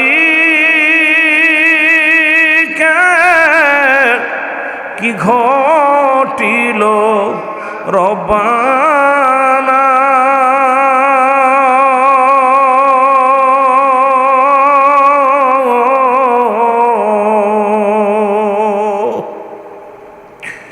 কলিজা ফাটিয়া যায় রে শুনলে এমন ঘটনা।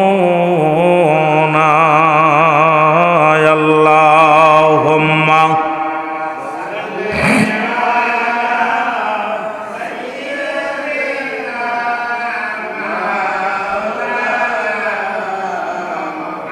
ওয়ালা আলি সাইয়্যিদিনা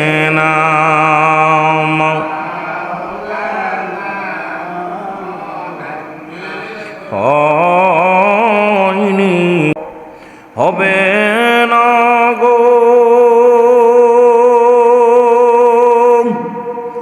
এমন হাবিব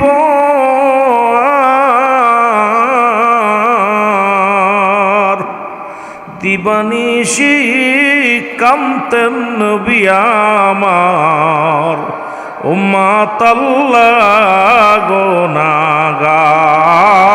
আল্লাহুম্মা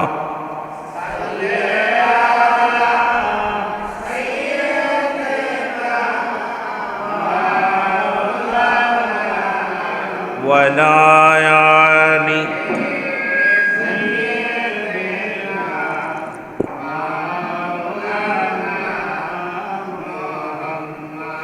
এ ভাইরা আমার, বন্ধুরা আমার, মূল আলোচনার মধ্যে আমরা যাই। এই মাসটায় মুসলমান শুনে নাও, দুইটা বললাম, দুইটা বিষয়। একটা হলো হুসাইন ইসলাম, একটা হলো ইয়াজিদ ইসলাম।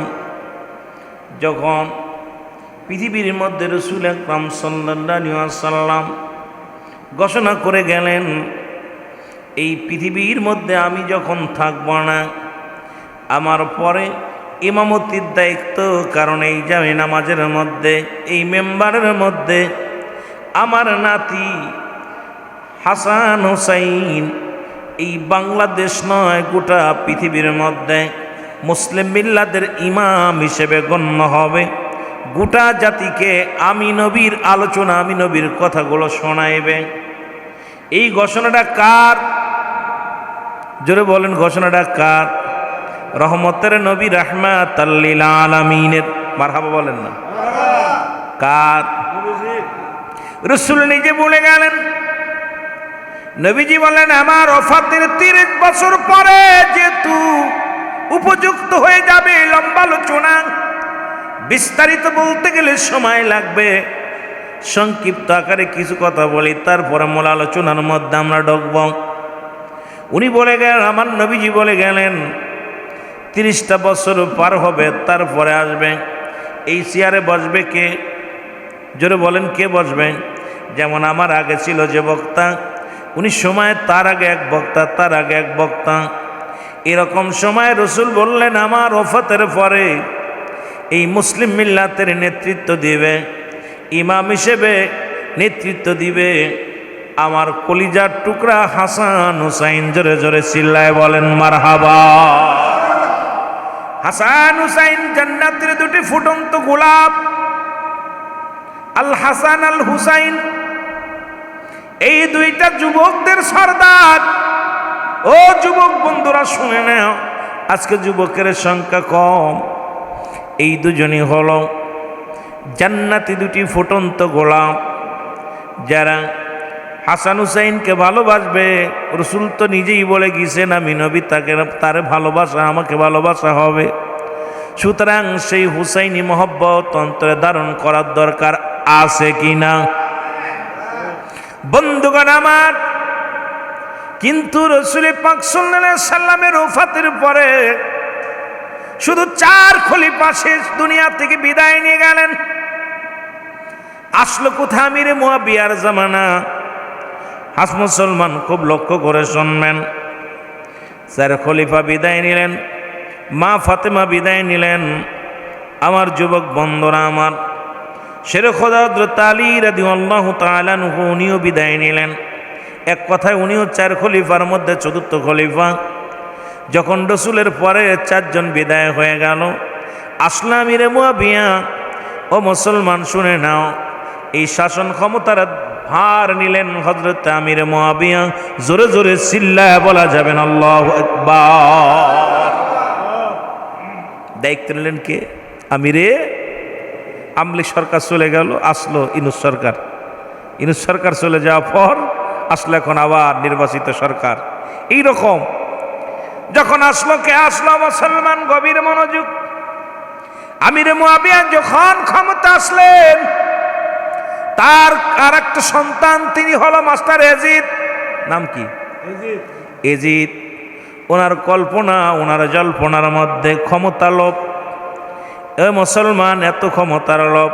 রসুল বলছে বালহুয়া খেলাফ, এই দুনিয়াটা হলো পচা দুর্গন্ধ মরি। মানুষের চরিত্র হলো কুকুরের চরিত্র। কুকুর যেমন মরি পাইলে খুশি হয়, শেষ জামানার মানুষগুলো এরকম সম্পদ লোভী হবে। সম্পদের জন্যে দিনকে রাত বানাবে, রাতকে দিন বানাবে।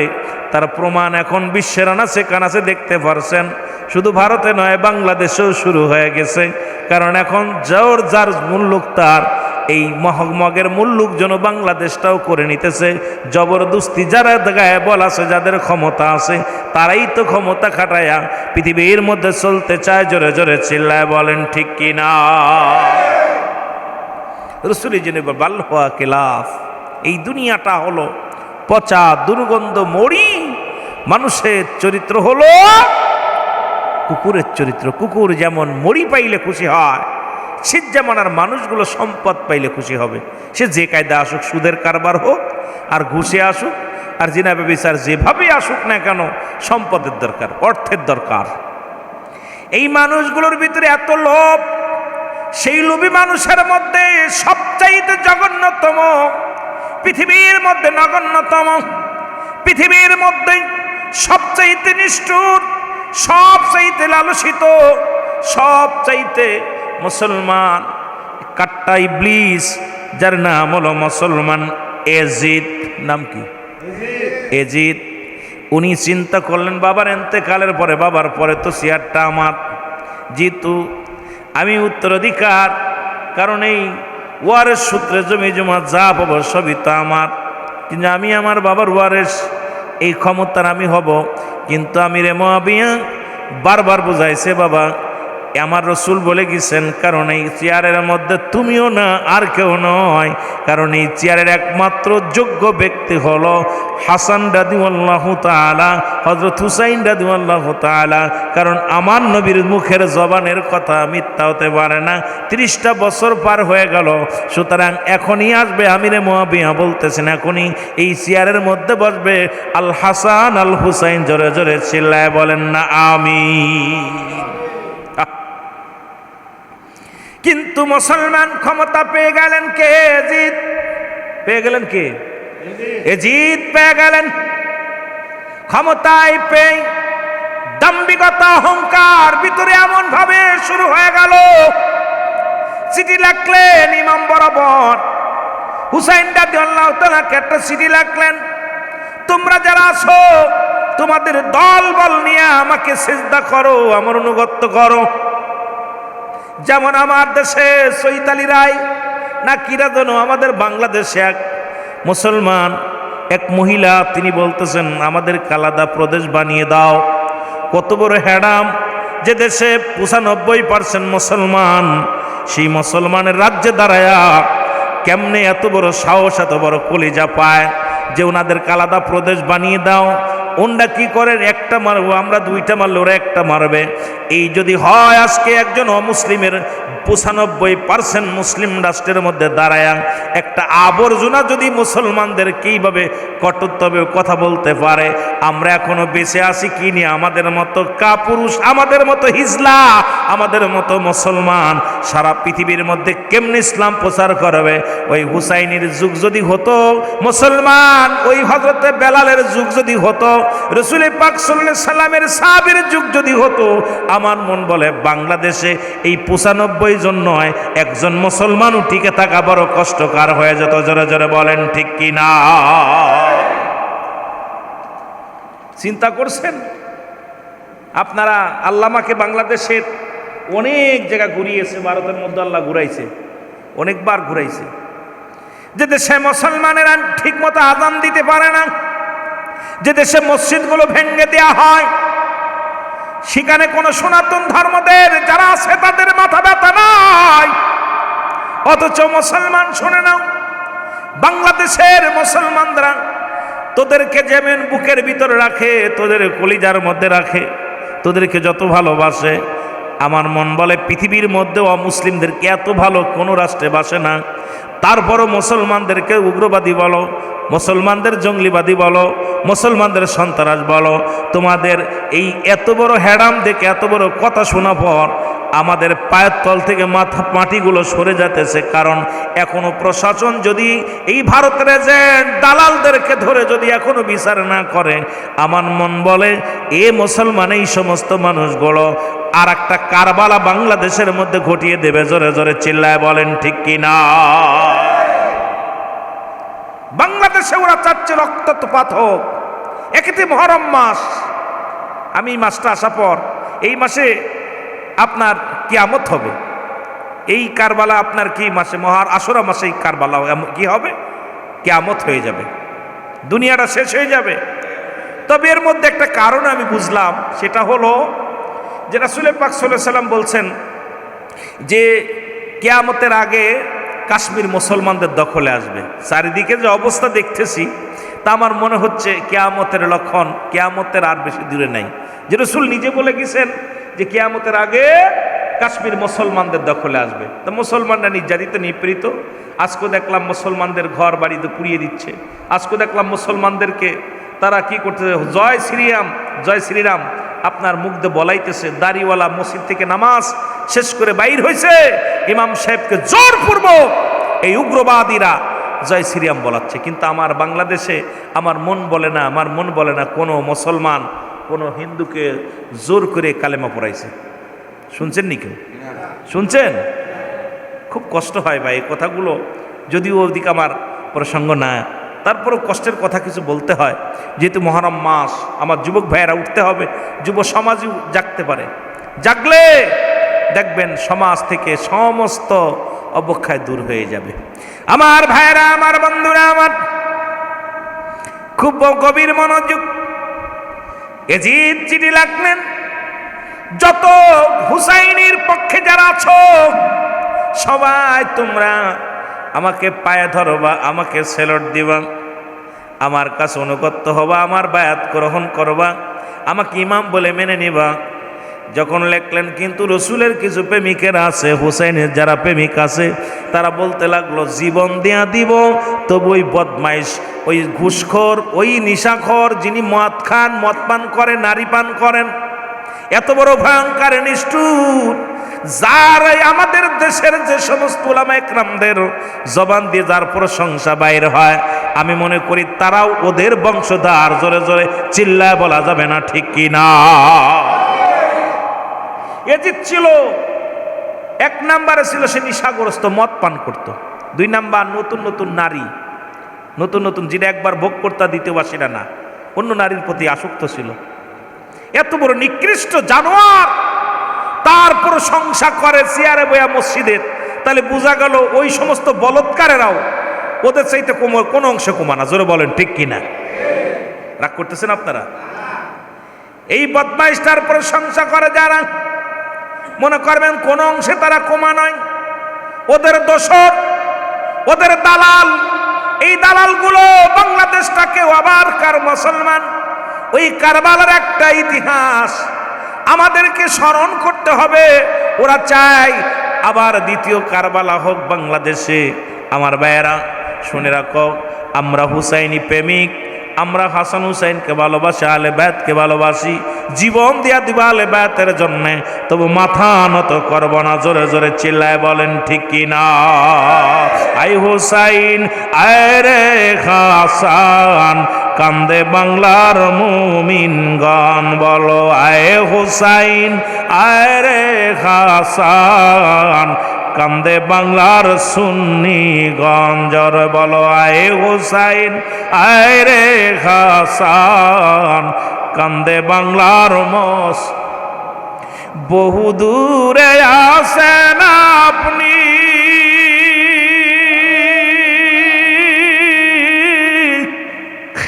দেখি নাই কোনো দিন আমি, স্বপ্নে যুগে চাই গো দিদার, স্বপ্নে যুগে চাই গো দিদার, শুধু যে আপনার।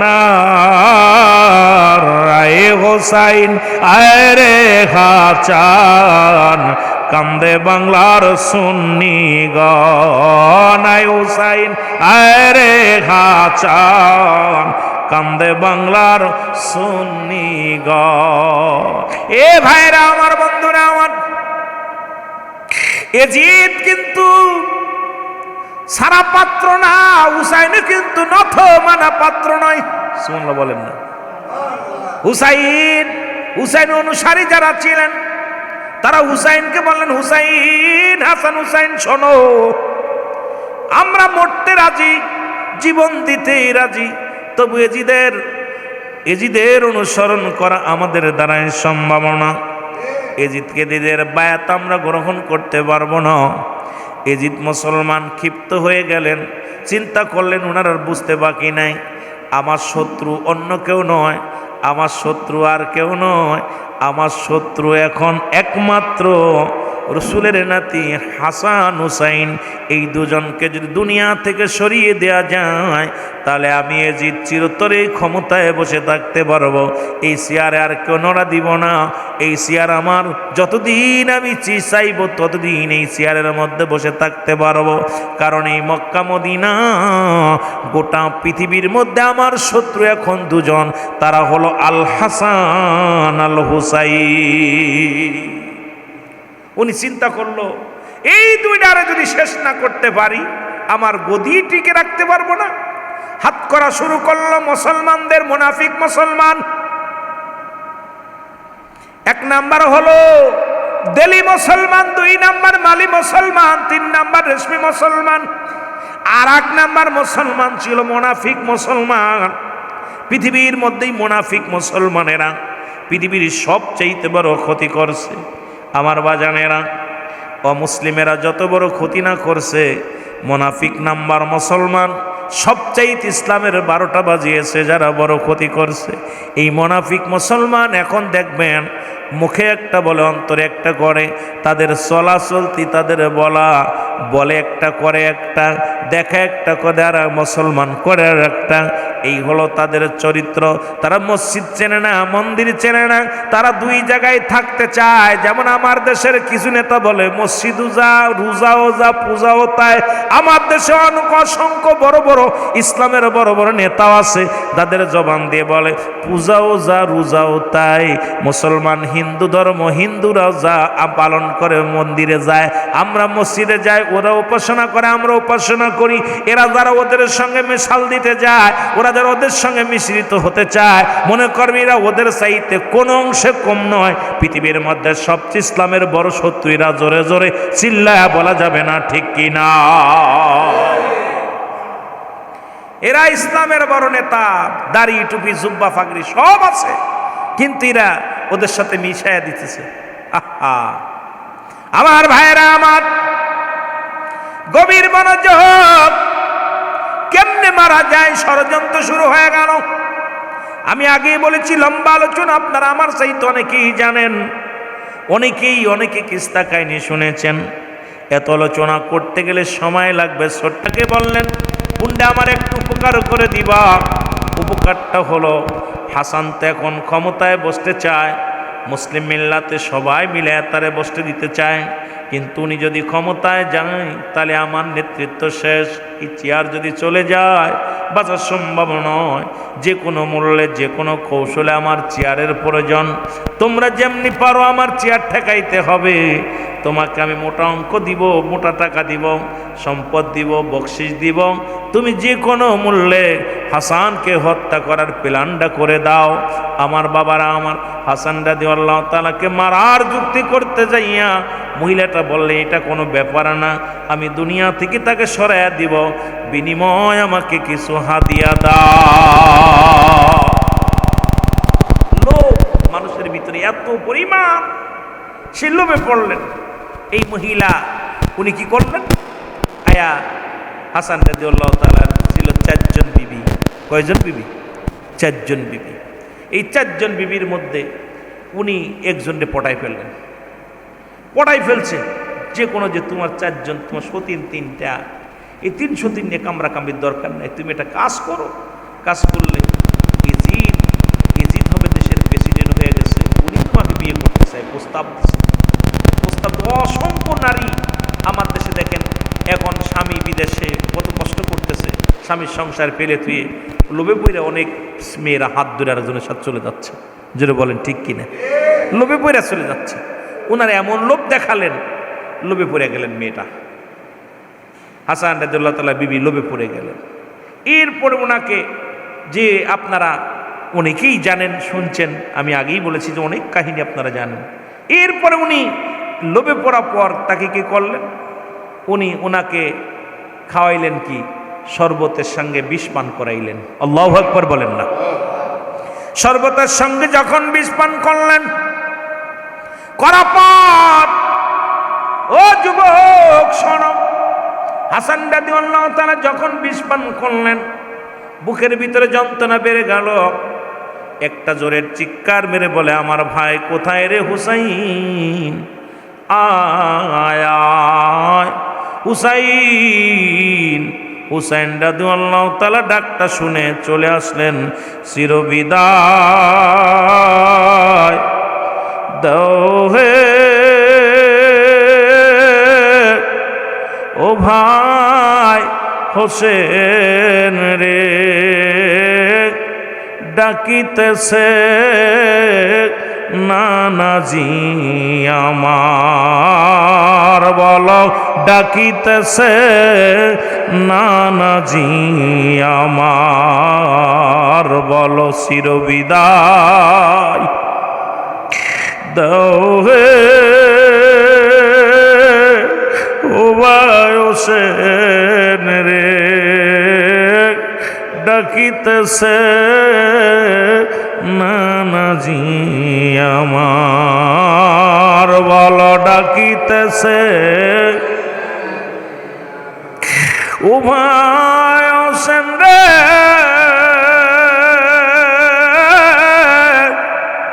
কি বিষ করাইল পান,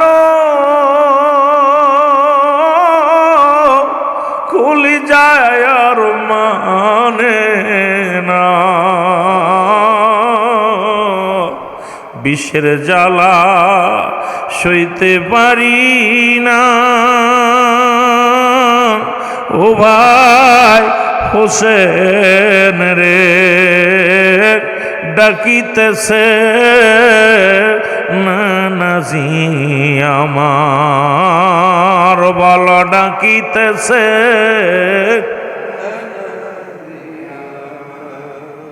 চিরবিদায় দাও হে ও ভাই হোসেন রে ডাকিতেছে নানাজি আমার ডাকিতেছে নানা ও ভাই হোসেন রে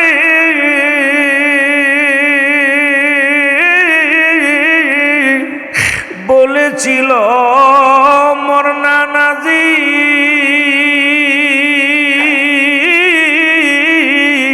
বিস্মরণ হইব আমার নানার কথা না হয় খণ্ডন নিবরে বিদায় ডাকিতেছে নানাজি আমার বলো ডাকিতেছে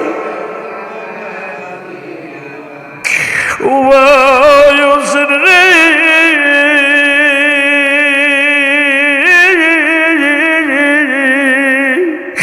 আমার সে সালাম পৌঁছাই দিও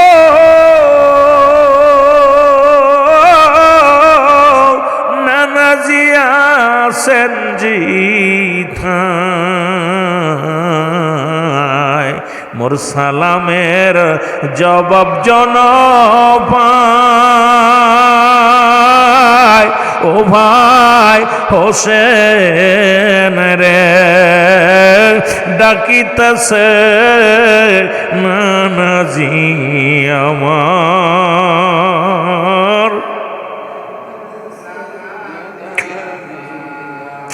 চিরবিদায় দেও ও ভাই হোসেন রে ডাকিতেছে নানাজি আমার ডাকিতেছে এ দুনিয়া আরো জোরে জোরে চিল্লায় বলেন আল্লাহু আকবার মহব্বতের সঙ্গে দুরূদ শরীফ পড়েন আল্লাহুম্মা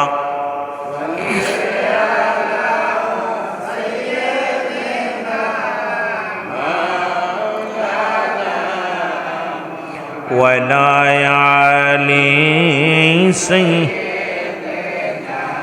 মাওলানা কুফার গভীর মনোযোগ আগে বলেছি লম্বা আলোচনা শেষ করে সম্ভব নয় হুসাইন অনেক কষ্ট পাইতে লাগলেন আর বল্লভ দিয়া বুকের মধ্যে যখন আঘাত করতে লাগলেন হুসাইন ডাকতে বলেন নিষ্ঠুরে জিতছে না এসে আমাকে মেরে ফেলবি তোর দিলে কি কোনো দয়া নাই তোর দিলে কি কোনো মায়া নাই আরে আমার নানা কষ্ট পাবে আমাকে মারলে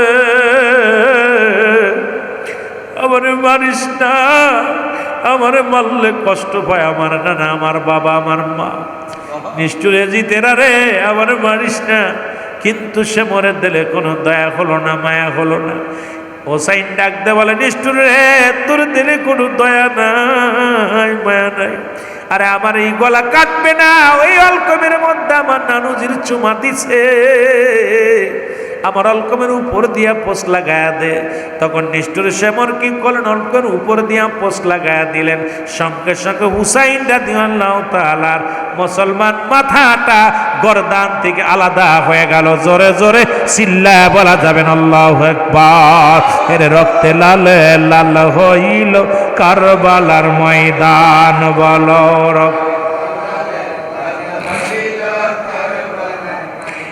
মুসলমান গভীর মনোযোগ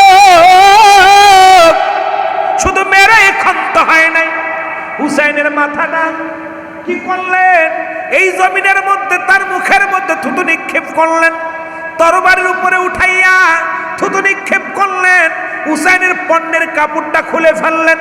কত বড় নিষ্ঠুর জাতি, কত বড় নেমহারামি জাতি, কত বড় নগণ্য জাতি, কত বড় নিকৃষ্ট জাতি। তাদের প্রশংসা যারা করে তখন কলিজার মধ্যে আগুন ধরে যায়। আয়রে মানুষ, একটা মানুষ হইয়া মানুষকে কেমনি এরকম আঘাত করতে পারে, একটা মানুষ হয়ে একটা মানুষকে কেমনি এরকম মারতে পারে। হুসাইনের পণ্যের কাপড়টা খুলে নেওয়া হলো। হুসাইনকে মুসলমান শুনে নাও, হুসাইনের মুখের মধ্যে থুতু নিক্ষেপ করা হলো। এই জমিনের মধ্যে মাটি পর্যন্ত কেঁদেছিল, কিন্তু নিষ্ঠুরের দিলে কোনো দয়া নাই। ঐতিহাসিকগণ বলেন ইবনে আব্বাস ঘুমায় আছে, স্বপ্নের মধ্যে দেখে রাসূল ডাকতে বলে ইবনে আব্বাস, আর ঘুমাস না রে, ঘুমাস না। ইবনে আব্বাস স্বপ্নের মধ্যে ডাকে রাসূলুল্লাহ রওজা মুবারক থেকে, রাসূলের রওজার মাটিগুলো থরথর করে কাঁপতেছে। হঠাৎ মাটিগুলো দুভাগ হয়ে গেছে। রাসূলুল্লাহ রওজার ভিতর থেকে উঠে লাফ মেরে উঠে দাঁড়ায় ডাকতে বলে ইবনে আব্বাস, মক্কা মদিনার মানুষের জানায়া দাও আমি কারবালার ময়দানে ছুটছি, আমার হুসাইন আর নাই, আমার হুসাইন আর নাই। মক্কা মদিনার মানুষের জানায়া দাও আমার হুসাইন আর দুনিয়ার মধ্যে নাই। আমার হুসাইনকে শাহাদাতের পেয়ালা পান করে দিছে, আমি নবী আর সহ্য করতে পারি না। এই মক্কা মদিনা থেকে আমি কারবালার দিকে ছুটে গেলাম, তুমি মক্কা মদিনার মানুষের জানায়া দাও। ইবনে আব্বাস বলে আমি গমের মধ্যে দেখে যখন তাকাইলাম, দেখি রে মুসলমান চারিদিকে এমন অবস্থা, ও যুবক যেন তামাম পৃথিবী নে পড়েছে জমিনের মধ্যে, আসমান জমিন ভারী, দুনিয়ার মধ্যে কালো মেঘ আকাশের মধ্যে। মুসলমান গভীর মনোযোগ, এই পৃথিবীর মধ্যে নিষ্ঠুর জাতিরা হুসাইনকে মেরে ক্ষান্ত হয় না। এই হুসাইনের দোসরা জুজ এই আপনাদের জমিনে আছে, এই চট্টগ্রামের জমি, চট্টগ্রাম বিভাগের মধ্যে আছে, যেহেতু নাসিনগর থানা আপনাদের, আপনারা বিবারিয়াত জেলা যেহেতু আপনাদের, আপনারা চট্টগ্রাম বিভাগের মানুষ, এর মধ্যে অসংখ্য এজিদ বাহিনী আছে, বাংলাদেশের মধ্যে অসংখ্য এজিদ বাহিনী আছে। আমরা যখনই হুসাইনের প্রশংসা শোনে তখনই ওদের কলিজার মধ্যে মুসলমান আগুন ধরে যায়, যখনই হুসাইনের প্রশংসা শোনে তখনই ওদের মুসলমান মাথা নষ্ট হয়ে যায়। এই কারবালার মাস আসলেই, শানে কারবালার মাস, মুহররম মাস, ঈদে মিলাদুন্নবীর মাস যখনই আসে, আমরা সুন্নিরা যখন হুসাইনের প্রেমে হায় হুসাইন, আয় হাসান, আয় আলী, আয় ফাতেমা বলে চিৎকার মারি, ওদের মুসলমান ওরা হাসি তামাশার রহস্য বানায় নাই। আমি আপনাদের অনুরোধ করবো, মুহররমের 1 তারিখ থেকে শুরু করে 30 তারিখ পর্যন্ত আল হাসান আল হুসাইনের মহব্বতের ফয়েজ জরিদ হয়। সুতরাং আপনারা আজকে 5 তারিখ, যেহেতু আমার বাবারা আমার মুহররমের ওই যে ব্যক্তি একটা রোজা রাখবে, আল্লাহ পাক আপনার সারা জিন্দেগির সমস্ত গুনাহ মাফ করে দিবে। জোরে বলেন সুবহানাল্লাহ, আর একটু জোরে বলেন না আমার ভাইয়েরা। এই মুহররম মাসের গুরুত্ব, একটা রোজা রাখতে যদি কোনো ব্যক্তি 9, 8, 9, 10 3টা রাখবেন, 2টা রাখবেন বা 1টা রাখবেন, কোন ব্যক্তি যদি হুসাইনের মহব্বত বুকে ধারণ করে এই মুহররম মাসে এই 9 তারিখ দিবাগত রাত 10 তারিখ যেটা পড়বে, আপনার একটা রোজা রাখবেন, বেশি না রাখতে বলে একটা রোজা রাখবেন, আপনার জিন্দেগির সমস্ত গুণ আল্লাহ মাফ করে দিবে। জোরে বলেন না সুবহানাল্লাহ, আর একটু জোরে বলেন। সুতরাং এই হুসাইনের আলোচনা, শুহাদায়ে কারবালার আলোচনা অনেক লম্বা আলোচনা, শুধু অর্থের জন্যে আজকে দুনিয়া থেকে বিদায় হয়ে করে দিছে। আজকে দেখেন ভারতের এজেন্টরা, আজকে ভারতের গোয়েন্দারা, ওই ভারতের সুরেন্দ্র বাবু নাকিরা, এই বড়া ফড়া যখন হয়ে আজকে অসংখ্য মুসলমানদের ঘর বাড়ি পুড়িয়ে দিতেছে, অসংখ্য মুসলমানদের মসজিদ ইবাদতের জায়গা তারা ভেঙ্গে গুড়িয়ে দিতেছে, সেখানে কোনো মুসলমানদের, আমাদের দেশের হিন্দুদের মাথা ব্যথা নাই। অথচ আমার দেশের হিন্দু পণ্ডিতেরা, সনাতন ধর্মের মা বাবারা, তোমরা খুব লাফালাফি করতেছো, হাঙ্গামা করতে চাচ্ছ। তোমাদের ভালো না লাগলে আমাদের বলে, তোমাদের ভালো না লাগে পাকিস্তানে চলে যাও। আমি মনে করি তোমাদের বাংলাদেশে থাকার এখতিয়ার নাই। এদেশে শাহজালালের জমিন, শাহপরানের জমিন, খাজা ফরিদপুরের জমিন, খাজা ইনুস আলীর জমিন, অসংখ্য আল্লাহর ওলিদের জমিন। এই জমিনের মধ্যে অসংখ্য আল্লাহর ওলিরা আজান দিলে থরথর করে মন্দির কেঁপেছে। শাহজালাল ইয়ামানি যখন তাকবীর দিছে, গরু গোবিন্দর পেশাব ভেঙে গেছে। শাহজালাল ইয়ামানি যখন নারায়ে তাকবীর স্লোগান দিছে, মূর্তিগুলো ভেঙে ভেঙে পড়ে গেছে। তোমাদের মূর্তি ভেঙে গেছে, সুতরাং মুসলমান তাকবীর দিলে তোমাদের রাম মন্দির থাকবে না, মুসলমান ভাঙ্গা লাগবে না। মুসলমানরা যখন ইয়া রাসূলুল্লাহ বলে স্লোগান দিবে, মুসলমানরা যখন নারায়ে তাকবীর বলে স্লোগান দিবে, তোমাদের ওই মন্দিরগুলো একা একাই ভেঙে যাবে, আমাদের হাত ভাঙ্গা লাগবে না। জোরে বলেন ঠিক কিনা? সুতরাং মুসলমানরা বাঘের জাতি, সিংহর জাতি। তোমরা এই সিংহর লেজ দিয়া কান খাজতে যেও না, সিংহর লেজ দিয়া কান চুলকাতে যেও না। মুসলমান জেগে উঠলে, এই ঘুমন্ত সিংহ যখন জেগে উঠবে, তাকবীর দেওয়ার সঙ্গে সঙ্গে ভারতে যাওয়ার সময় তোমরা পাবা না। সুতরাং আমরা তোমাদেরকে ভালোবাসি, বুকে রাখি। তোমরা এই বলে এত পার পেও না। মুসলমানদের বিরোধিতা করে কথা বলবা, নামাজের বিরোধিতা করে কথা বলবা, রোজার বিরোধিতা করে কথা বলবা, আমার দেশের মুসলমান মেনে নিবে না। জোরে বলেন ঠিক কিনা? আর একটু জোরে বলেন ঠিক কিনা? আমি বড় কষ্ট পেয়েছি। সংখ্যালঘু মানুষ মাত্র 1 কোটি কত লক্ষ মানুষ কি রকম আসপাদ্দা পেলে আমাদেরকে বলে ভালো না লাগলে দেশ ছেড়ে চলে যান, পাকিস্তানে চলে যান। কথা বুঝছেন? মৌলবাদী। মৌলবাদী কাকে বলে? প্রতিবাদ করলেই মৌলবাদী। তোমাদের প্রতিবাদ, তোমাদের মন্দির, আমরা নামাজ পড়ি, রাস্তায় নামাজ পড়ি জুম্মার দিনে, যখন মসজিদে আটে না তখন 1 কাতার 2 কাতার মানুষ আমরা 5 মিনিট 10 মিনিটের জন্য রাস্তায় নেমে নামাজ পড়ি, সপ্তাহে একদিন। তোমাদের সেইটা রাস্তায় নামাজ, মসজিদ ভেঙে দিচ্ছ, আর তুমি রাস্তায় মন্দির বানায়া, দেবতা বানায়া পূজা করতে। আর এই আমার বাবার একে তো হলো এই যেগুলো, এগুলো তো একেতেই নিষিদ্ধ, একেতেই এগুলো। আমরা 5-10 মিনিট নামাজ পড়লে তোমাদের কষ্ট হয় ভাই, আমরা আশ্চর্য হয়ে গেলাম। তোমাদের তো আমরা কখনো, আর এই যে আমরা তোমাদেরকে বুকে রাখি, কখনো তোমাদের বাধা দিই না, কখনো তোমাদেরকে আমরা আঘাত করি না। খোদার কসম, বাংলাদেশে চট্টগ্রামে খিনজির জব করে খাওয়া হয়। আপনার আমার ঢাকাতে একাধিক জায়গা শুয়োর জব করে ঝুলায় বিক্রি করা হয়। কিন্তু আমরা মুসলমান প্রতিবাদ করছি? প্রতিবাদ করি নাই। কারণ আপনারা আমাদের ভাই, মিলেমিশে থাকি, হিন্দু মুসলমান বৌদ্ধ খ্রিস্টান সবাই মিলেমিশে থাকি। তাই বলে এই ভারতের এজেন্ট হইয়া আপনারা বাংলাদেশের মধ্যে একটা হট্টগোল শুরু করে দিবেন, এটা আমাদের কাম্য না। জোরে বলেন ঠিক কিনা? আমি বলি জোরে বলেন ঠিক কিনা? আপনারা যারা যেয়ে বলেছেন অতি শীঘ্র ক্ষমা চাইবেন, কারণ দেশের ভিতরে হাঙ্গামা করবেন না। দেশের ভিতরে আমরা অশান্তি চাই না। আমরা আপনারা যেরকম আছেন মিলেমিশে থাকেন, আপনাদের তো কেউ বাধা দেয় না, কোনো পূজা মণ্ডপ আঘাত করে না, কোথাও আপনাদেরকে নিষেধ করা হয় না, কাউকে আঘাত করা হয় না। তাহলে আপনারা কেন এইরকম উগ্রপন্থী হয়ে কথা বলেন? আপনাদের মন্দির আপনারা মসজিদের ভিতর রাখেন, কোথায়? মন্দিরের ভিতর রাখেন আপনাদের মূর্তি, সম্মান করেন, সমস্যা নেই, আমরা তো বারণ করি নাই। কিন্তু আপনারা এইটা নিয়ে আপনারা বসতে পারতেন, কথা বলতে পারতেন। এটা উগ্রবাদী কথাবার্তা বলে সমাজের মধ্যে একটা উশৃঙ্খলা করা, এটা আমিও মানতে পারি নাই, মুসলমানরাও মানতে পারে নাই। জোরে বলেন ঠিক কিনা? আমার খুব কষ্ট লাগছে, এই জন্যই কথাটা বলতেছি যে একটা মহিলা উনি কেমনে ষড়যন্ত্র করতেছে বাংলাদেশটাকে শেষ করা। আমার দেশের ভাইয়েরা, আপনি জানেন বাংলাদেশ থেকে যে সমস্ত আমার বাংলাদেশে হিন্দুরা আছেন, তারা আমাদের পেটের ভিতর আছে, বুকের ভিতর আছে, কোলে আছে। অসংখ্য হিন্দু ভারতে সুখে নাই, অনেক গরিব হিন্দু অসহায়। ভারতে গেলে আপনারা দেখবেন, আশ্চর্য হয়ে যাবেন, তারা নিজেরাই নিজের দাম দেয় না, এত কষ্ট। সুতরাং আপনারা এত শান্তির মধ্যে থাকা পরও যদি আমার দেশের নালিশগুলো অন্য দেশে দেন, আমাদের মুসলমানদের বিরোধিতা করেন, তাহলে এ দেশে থাকার আপনাদের কোনো এখতিয়ার নেই। কথা কি ঠিক কিনা? আমার কথা রাগ করতেছেন? আমি তাদের বিরোধিতা করতেছি না, তাদের এই কথার এই একটা ল্যাংটা মহিলা, অসভ্য বেয়াদব মহিলা,